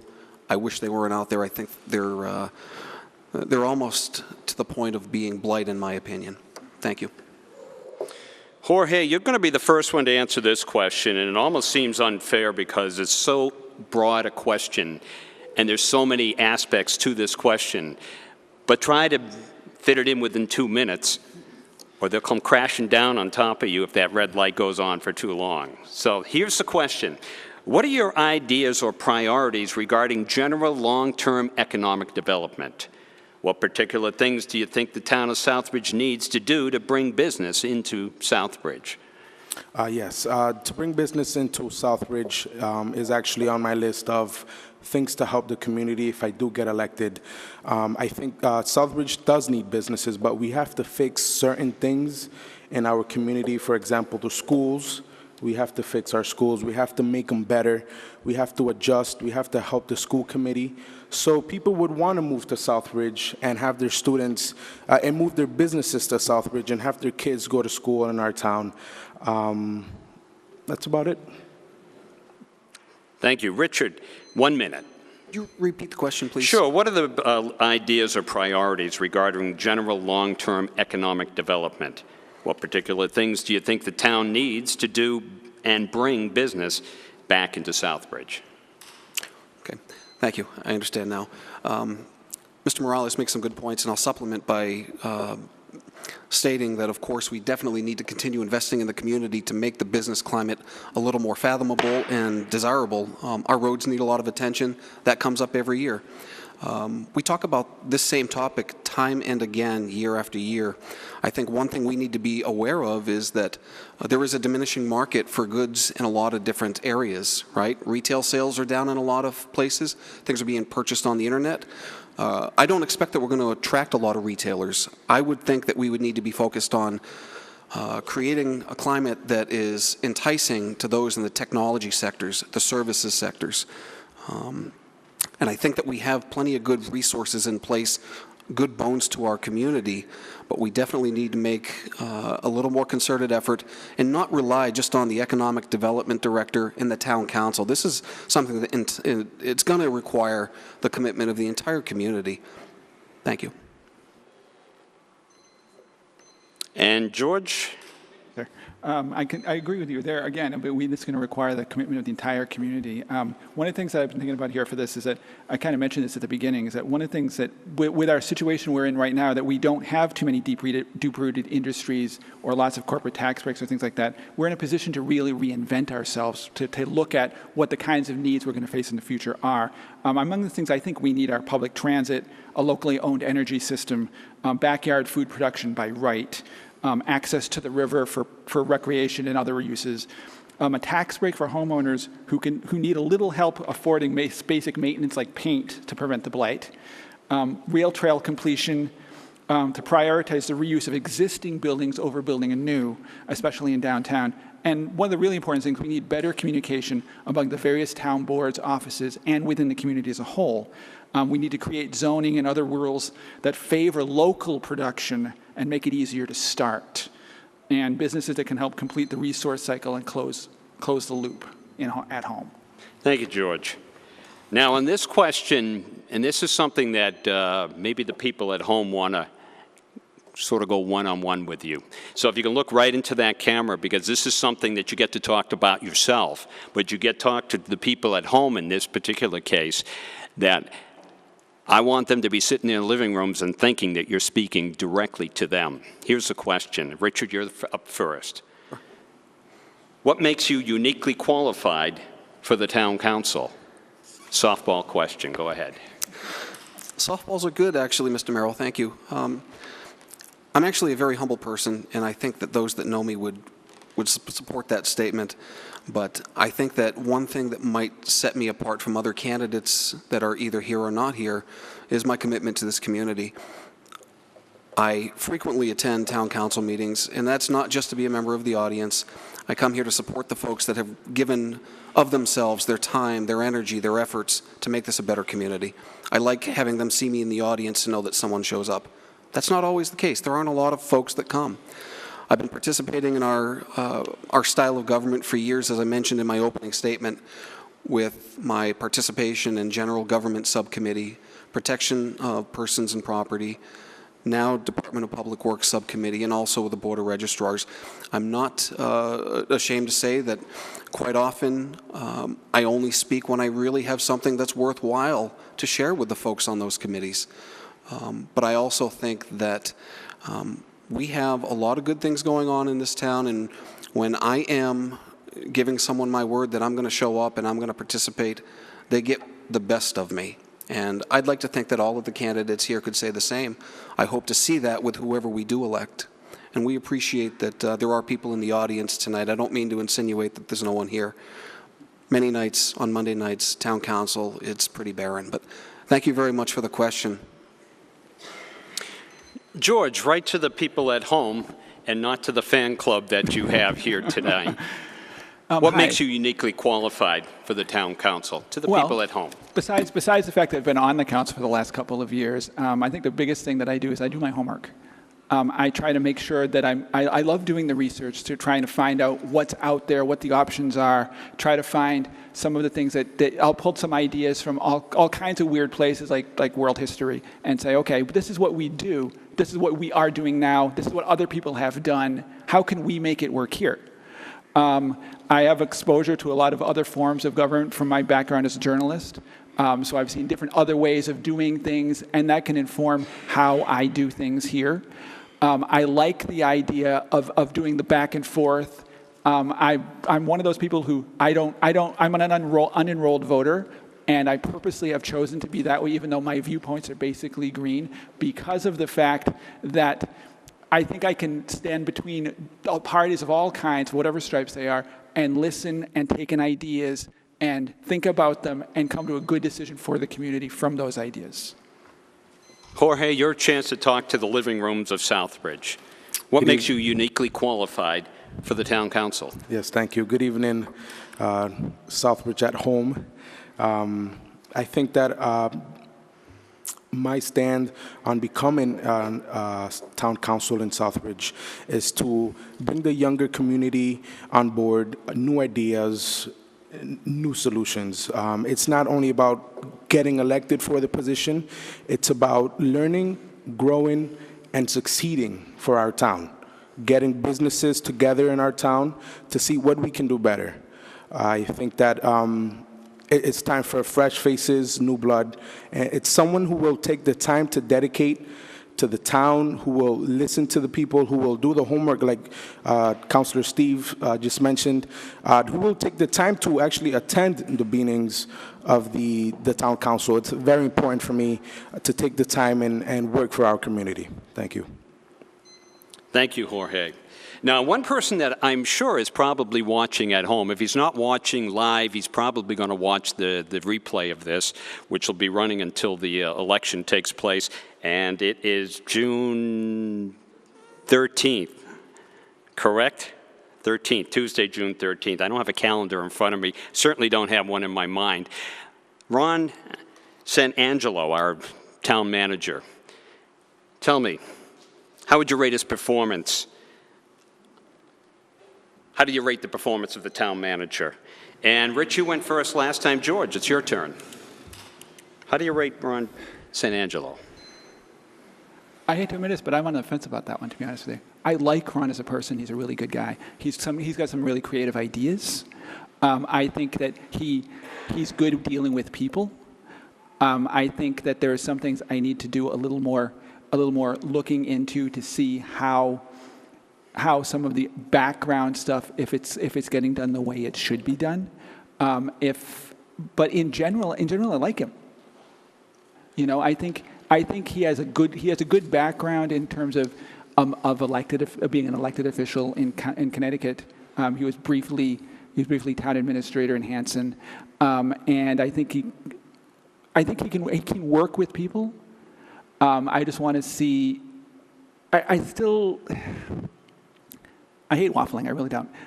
But I really think that we need to take a look at what he's doing and see whether or not it is a really good fit for Southbridge. Jorge, how do you rate the town manager? I think Ron's a good guy. I've had the opportunity to meet with him a couple of times. Actually, the last time I met with him was I came to his office to get a little bit of information on the budget, on the town budget. He did very well explaining detail by detail. I think he has great ideas. I think he has his ducks in a row, and I think that he just needs a little bit of watching and seeing what he's doing as if I get elected, just to see if the ideas really work, if what he's telling us and telling the public, if it's going to work. And I think he, like I said, he's a great guy the times that I've met him, and I think he's good. And Richard, how do you rate the town manager? Thank you. I'm glad we don't actually have a scale to look at, because that was a topic of discussion during several meetings when we were working in subcommittee on presenting an evaluation format to council. But I'm satisfied with Ron San Angelo as our town manager. Not to say there isn't plenty of room for improvement. Mr. San Angelo was hired, I think, about a year and a half, almost 2 years ago, knowing full well that Mr. San Angelo had to do some acclimating to our community, to the players in our community, to our council. There's plenty of room for Mr. San Angelo to continue the good progress that we're making in several areas. Rather than rate the town manager, I will take it one step further and say that the town manager, as a person and the only employee accountable to the town council, needs to be guided by this council. And if there are shortcomings, they need to be addressed. There are several councilors that make that a point frequently, and I'm glad that they do, because that's their role, right? Thank you. We're halfway through. We've gone through 5 questions. Feel free to take a drink of water. Nobody will feel any less of you if you do. And we will go into question number 6. We have a total of about 10, maybe even 11 questions tonight. Question number 6 is a positive question, because they want you to rate Southbridge's greatest strength. What is Southbridge's greatest strength? And where were we with George before? So, Jorge, Southbridge's greatest strength. Go ahead. Yes, Southbridge's greatest strength is the people. I think the people, at the end of the day, whether it's good or not, the people do come together. And I think we do have the ability to become even better. I think that we just need to guide the community. These people are awesome. We're humble. I was actually amazed on the Southbridge comment on our seniors and juniors at their prom night at the public house, of how good these students were. That's our future. That's what we need to hear, and that's what's great to hear about our students. It's not about today, it's about tomorrow and the future of our town. Our town is awesome. It's just no words to explain how awesome. I think this just continue to come together and be in a strong community. Richard, greatest strength of Southbridge. Thank you. Could you please call me Rick? Would you mind doing that, Mr. Merrill? It says Richard on there. I will call you Rich. Rick? Rick, please. If you can call me Rich, because it says Richard as well. I'm happy to do that. And only my mother calls me Richard. Thank you. So I will call you Rick if you call me Rich. And I am aware of the question, and I appreciate what Mr. Morales said. That was very well stated. Of course, we have great people in this community. 3 of them are sitting up here, willing to put themselves in front of the voters to let you know about us and where we stand. So that's definitely true. I think to take it a step further, one thing that I've seen in my years in town is that we're a very resilient community. People in town face challenges all the time.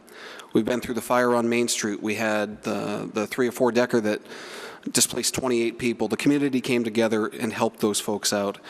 You know, we're struggling with an opioid crisis, as many communities today are, and not just the people that live in the community, but the people in our departments that work so hard, the leaders, including the fire chief, the police chief, DPW director. There's so much behind the people, or that the people bring behind the departments and behind the scenes to make this a great community. So I don't think I could say much more. That was very well said. The people are the best thing going here.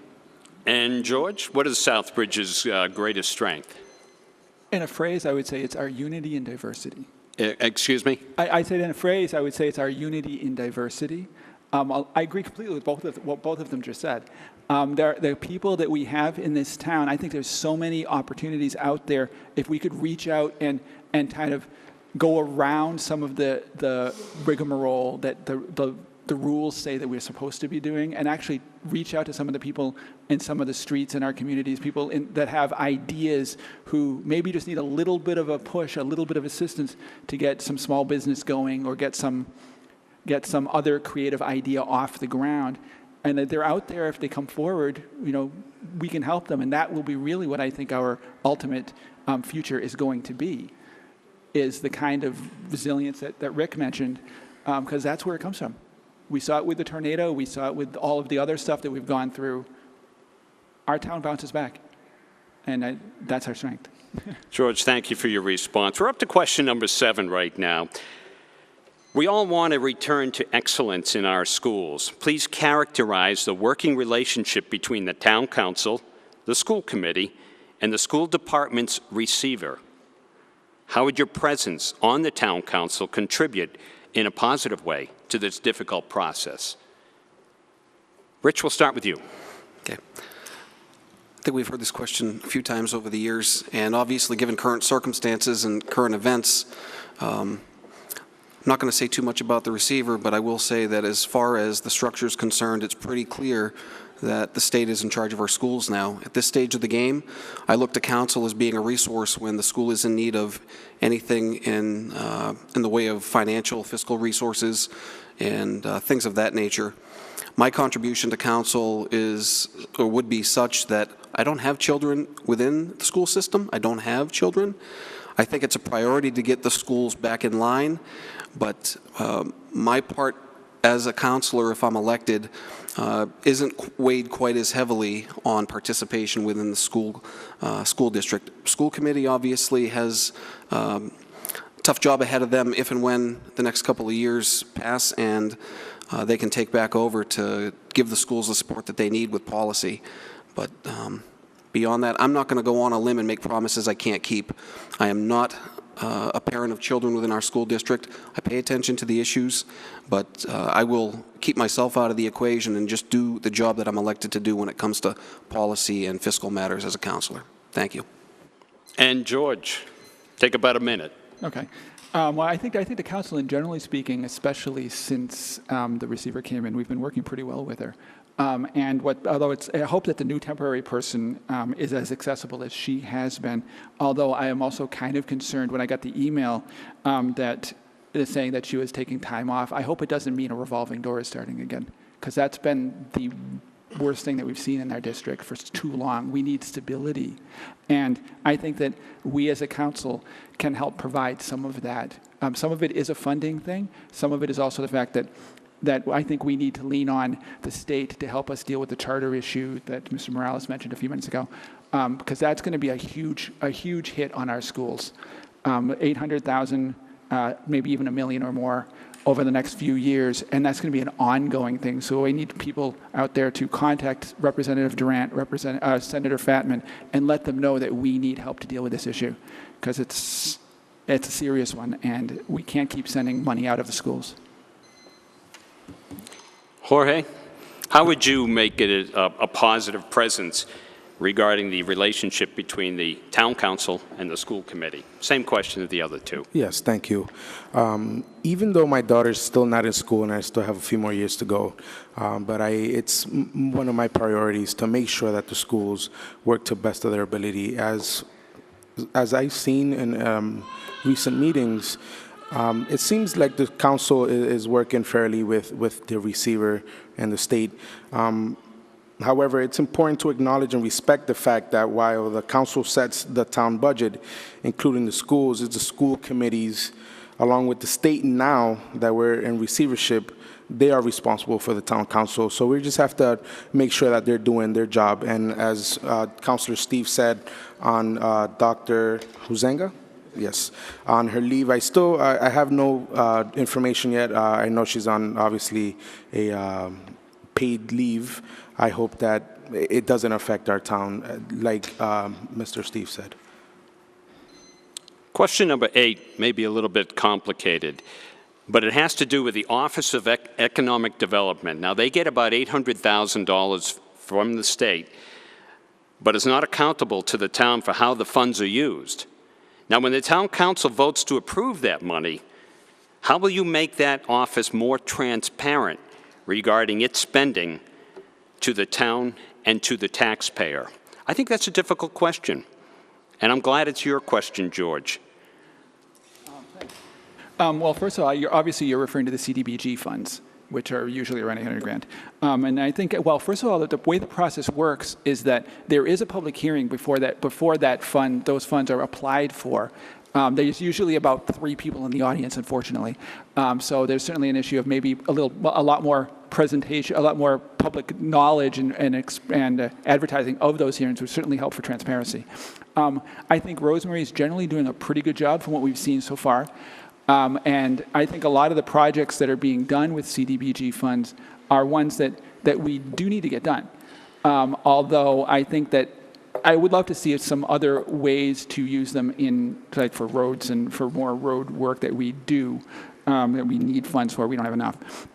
As far as transparency in general goes, it's a matter, I think if we have more presentations, have Rosemary come up here on a regular basis in front of the camera and let us see specifically what they're doing. We have occasionally talked about the master plan.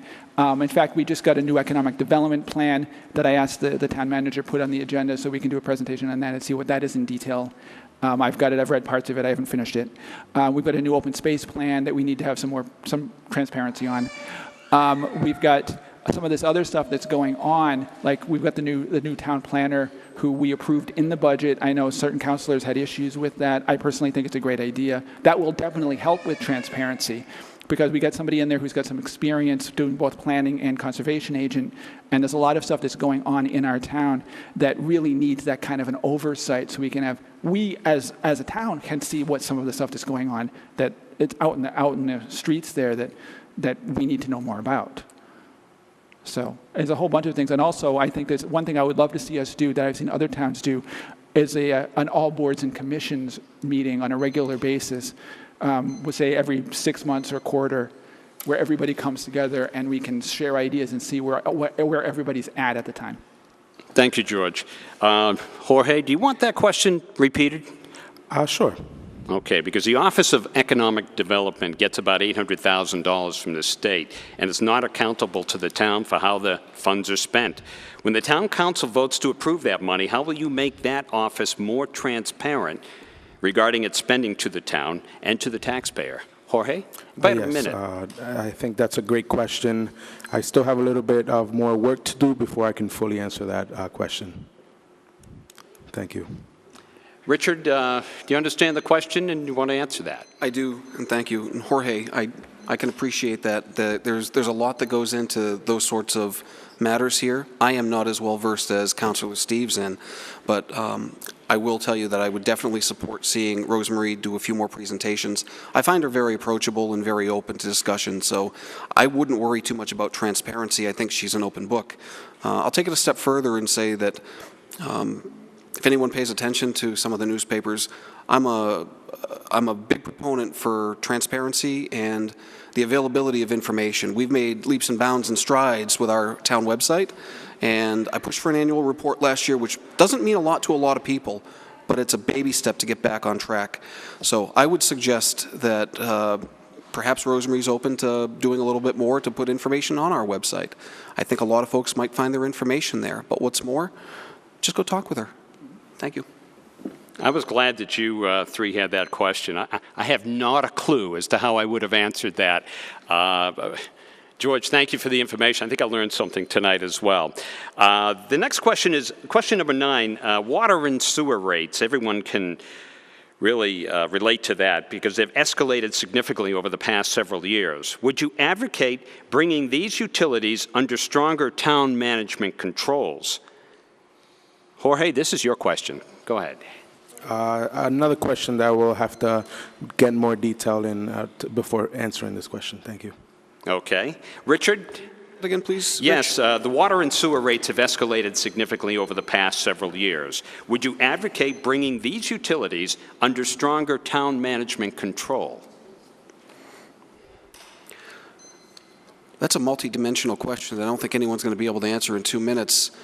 I kind of wish it was a little more focused. Well, you have a minute, actually. Oh, am I two? Oh, yes. 1 minute? Okay. I guess perhaps I'd look to Mr. Chiniski and to Ms. Peliquin and ask, are you talking about contract operations coming back to municipal, or are you talking about controlling water rates through the town council, where currently it's through the town manager? If you can answer that for me, perhaps I can go on for 6 or 7 minutes since I'm in that business. But as of right now, I'll just use up some of this time and tell you that I pay attention to the rate surveys that are promulgated by at least one consulting engineering firm in Western Massachusetts, and 9 and 10% isn't always all that uncommon, and I definitely foresee that this year. The town manager's been clear about it. The math makes sense. The impact will definitely be felt if it continues to head in that direction. But I would love to see a water commission or a water department oversight board, water pollution control authority for the sewer and wastewater treatment plant as well. I've said that a number of times. Thank you. Thank you, Richard. And George, this is yours still. Okay. Well, he's right there about the whole issue of sewer being about 10% and water is going to rise about 1%. And it's definitely a steep hike. But without the projects that the sewer rates are now funding, the sewer plant would be in dire straits. It already is. It's in real danger of failing unless we fix some of these things. So it's one of those things where it's unfortunately it's a bullet that we have to bite. As far as oversight that you mentioned, in the past I have thought it might not be a bad idea to look into the idea of whether or not the town ought to take direct management of those, either water or sewer or both, back. Because it used to be town-run. It's been contracted out for a long time now. And there was some dispute over, back in, I want to say it was the 90s, maybe it was the 80s, I'm drawing a blank at the moment, when the town actually voted a couple of times on whether or not to actually contract it out, and originally it got rejected. Eventually it passed. But there's always been some concern in town about having it so that the town would actually run those things. There's an issue, I think we could probably find professionals to do it in town if we could find the right people, but it's certainly worth looking at. Richard, this is question number 10.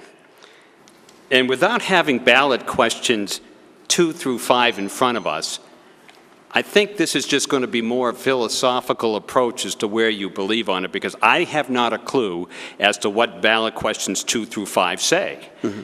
Although they do pertain to the banning of the retail sale, testing, cultivation, and manufacturing of recreational marijuana and marijuana-based products. So what the question is where do you stand on ballot questions 2 through 5?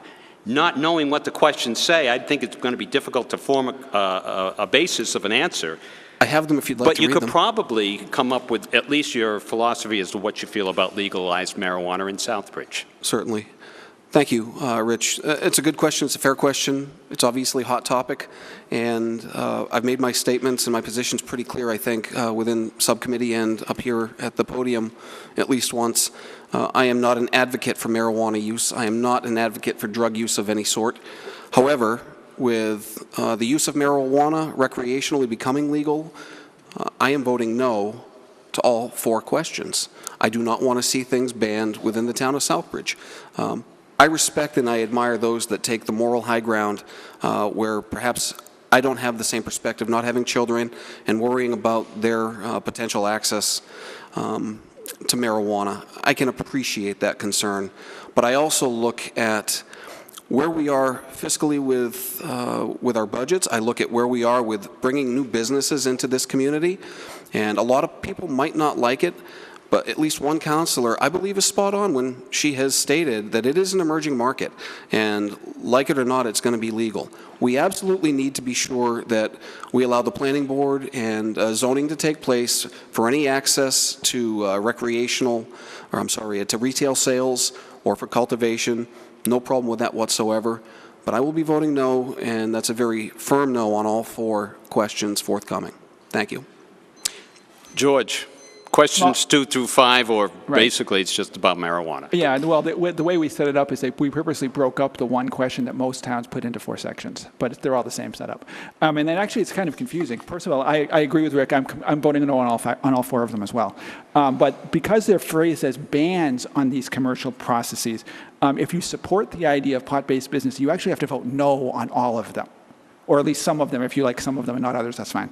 But I see it as a possibility as an opportunity for job creation, rebuilding local self-esteem, local self-reliance. I mean, we can, because it'll help. It could be a jump start to help to give us local agriculture back again, since we haven't had that in a long time. And I think we really need to do something with that. I think it'll be a good chunk of decent tax money, as we've seen in Colorado and Oregon and Washington and other places that are looking at doing this for the same reasons. I mean, it's an economic benefit. And I think if we just, by putting it into a store, and then we can have the police will be able to keep track of it, to monitor it, to do tobacco type stings on it, and get the people out who would otherwise be trying to track people into doing more addictive hard drugs. Okay, thank you, George. Separate them. Thank you. And Jorge? Yes, I agree with Councillor Steve and Rick, Mr. Nash. I personally do not advocate for any type of use of drugs. I do see the ideas of the councillor and the candidate Rick. As a business perspective, I think obviously it would benefit our town, but it falls down to what the community wants, and what do the community voters choose. Bob Cherninsky, I'm just going to ask you a question. We have one more question here, number 11. And do we have time to ask this question? How are we doing for time? Okay. This is the last question right here. It has to do with the Southbridge Airport. I'm going to read it just as it's written right here. Over the past 2 years, our airport has provided a rare glimmer of hope for the Southbridge economy. Now it seems that their prized tenant is no longer happy. Can you speak to that controversy, especially what can be done to resolve it? And would you agree to a sale to someone who would run the facility for any other use other than an airport? First hand in the air gets to answer this one first. You want to answer that first, George? Okay.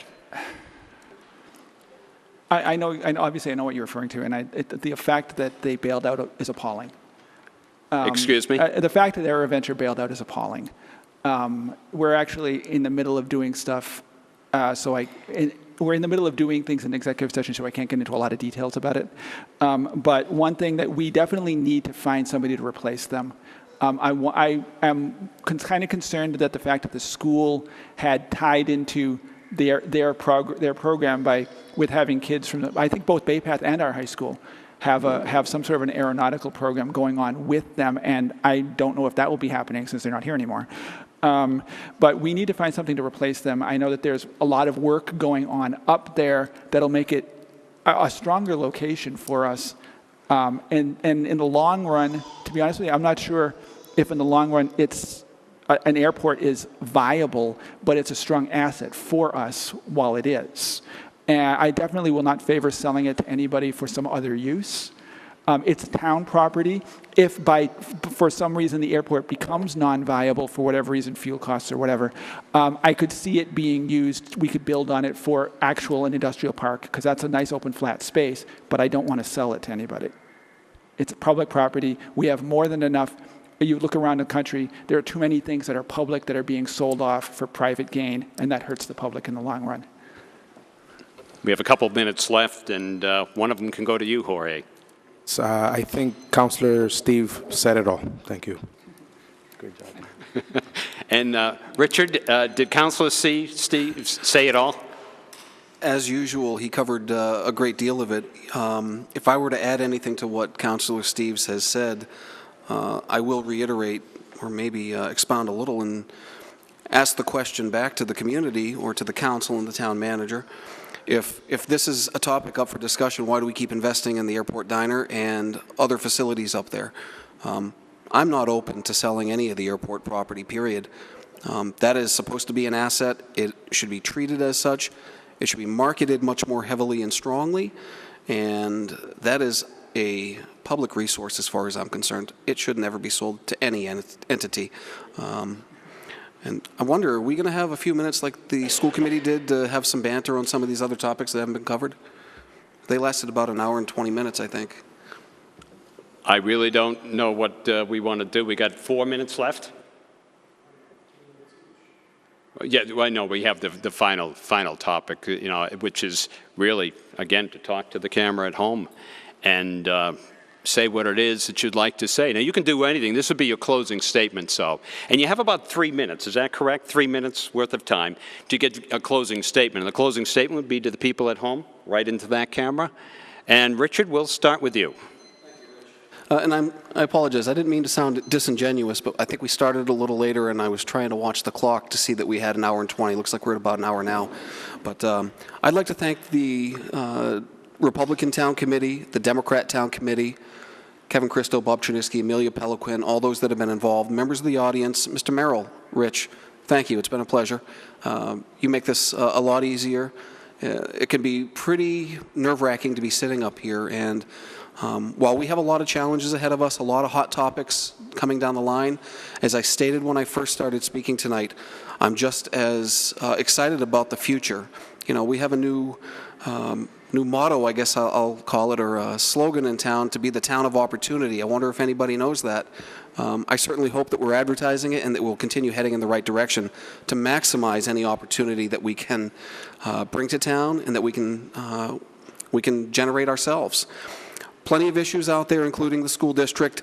I just want to say that one thing that I didn't get to put out tonight is that we definitely have some hurdles with the fiscal implications of the charter schools, and I am absolutely hoping that the charter schools don't fail, because we can't have our children exposed to that. I don't have the kids, but no matter what, somehow it's got to work. I hope they don't fail, even though we have some big money to come up with potentially, and then some restricted and reduced reimbursements down the line. You got to hope those charter schools work if our children are heading there. We have a big budget. It keeps getting bigger. We definitely have to keep in mind where we're getting our revenues. I don't have any problem discussing those sorts of things. We didn't talk about merit pay for the teachers tonight. I'm glad it was discussed in subcommittee, but I'll just go on record and say that I'm not a fan of it, and I work in sales. I know all about earning your dollar. Certainly hope that looking to the future, regardless of who's elected to council, the sitting council and those that come on board, continue working very hard to maintain the current levels of town services that we have with the police and fire department, DPW, and everywhere else. You know, I would have liked an opportunity tonight for us to sit and maybe chat a little bit more about some other pressing topics, like the town manager's capital plan, the 6-year long-term plan, which is available in his office. It's the town clerk's office, and I think it's in the library.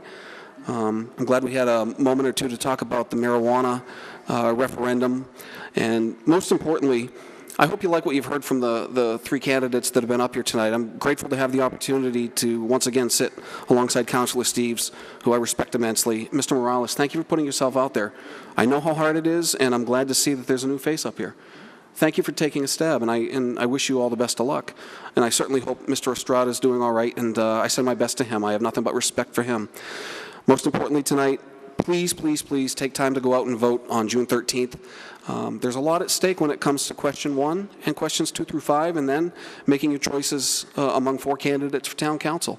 I think you have some important votes to cast, and I'll look forward to working really hard should you decide to elect me. Thank you.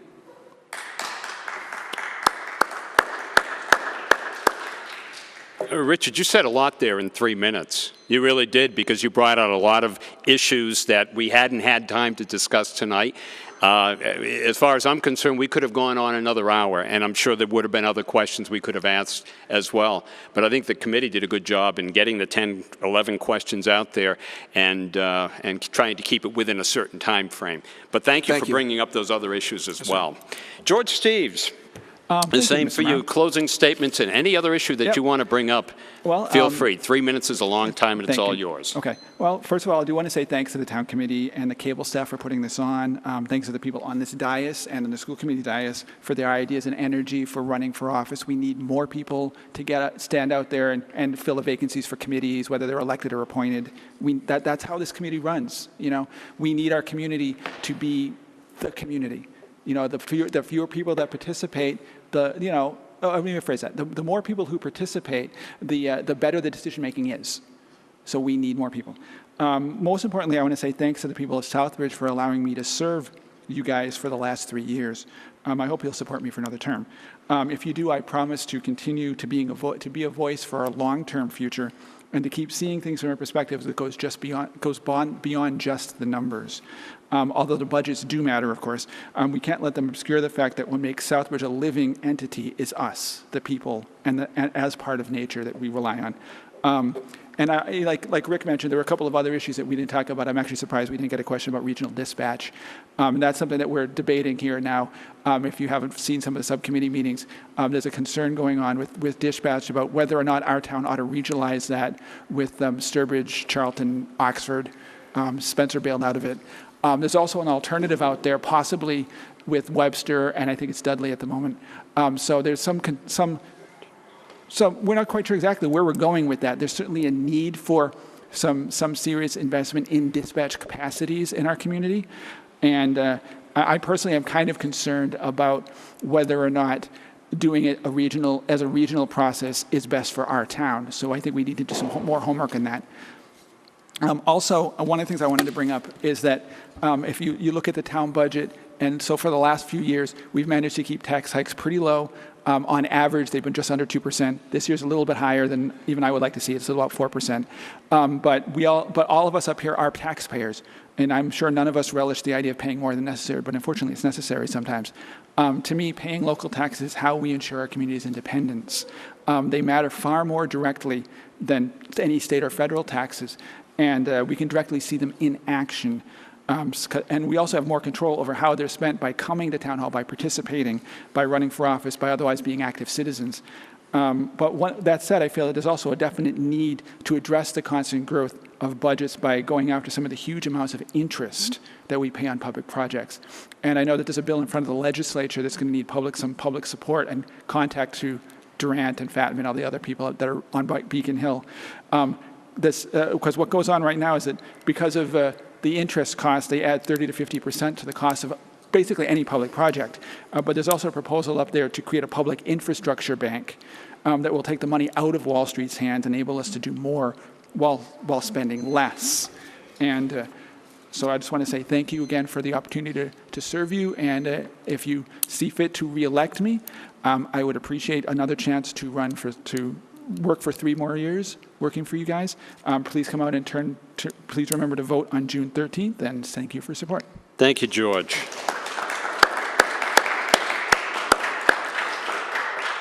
And Jorge, 3 minutes can go on forever if you wanted to, but keeping track of the lights, we'll give you 3 minutes to give your closing statements and any other issues that you wanted to bring up now.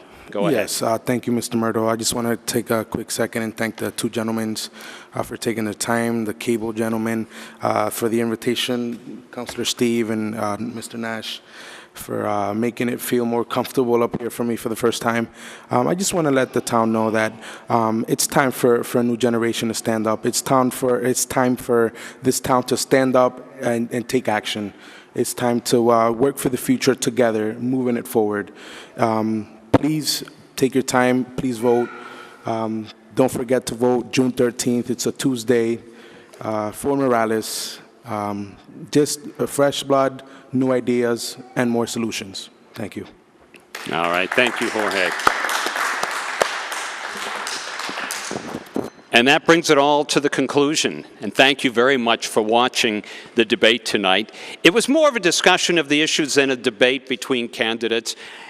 This is not something that is easy to do, particularly if you're new to town, or if you're new to the issues, or if you haven't paid attention to the council meetings. It's very difficult. And when I looked at some of these questions, I admit, after 30 some odd years in the town, I was stumped on even what some of them meant. So certainly, I think the candidates did a wonderful job. If you looked, they didn't have a whole lot of notes there, too, so a lot of that was spoken extemporaneously, off the top of their heads, so that they could actually show the knowledge of the issues, and I think they did a great job tonight. Thank you, all three of you, and Miguel Estrada as well for everything that he's done for the town. And I wanted to particularly thank Bob Cherninsky. Ron's already been thanked earlier tonight, and Amelia Perliquin for having the debate tonight, for putting together the questions, and for doing all the legwork behind the scenes, and particularly for inviting me to actually be your moderator for tonight. It was a real thrill, and thank you again. Bob? Thank you.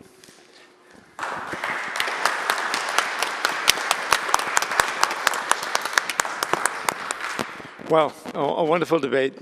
Thank you all very much. We really appreciate the support from those who listened, and those who are running and putting yourself in the spotlight. Now it comes down to voters. So now it's your turn. Get out there and vote.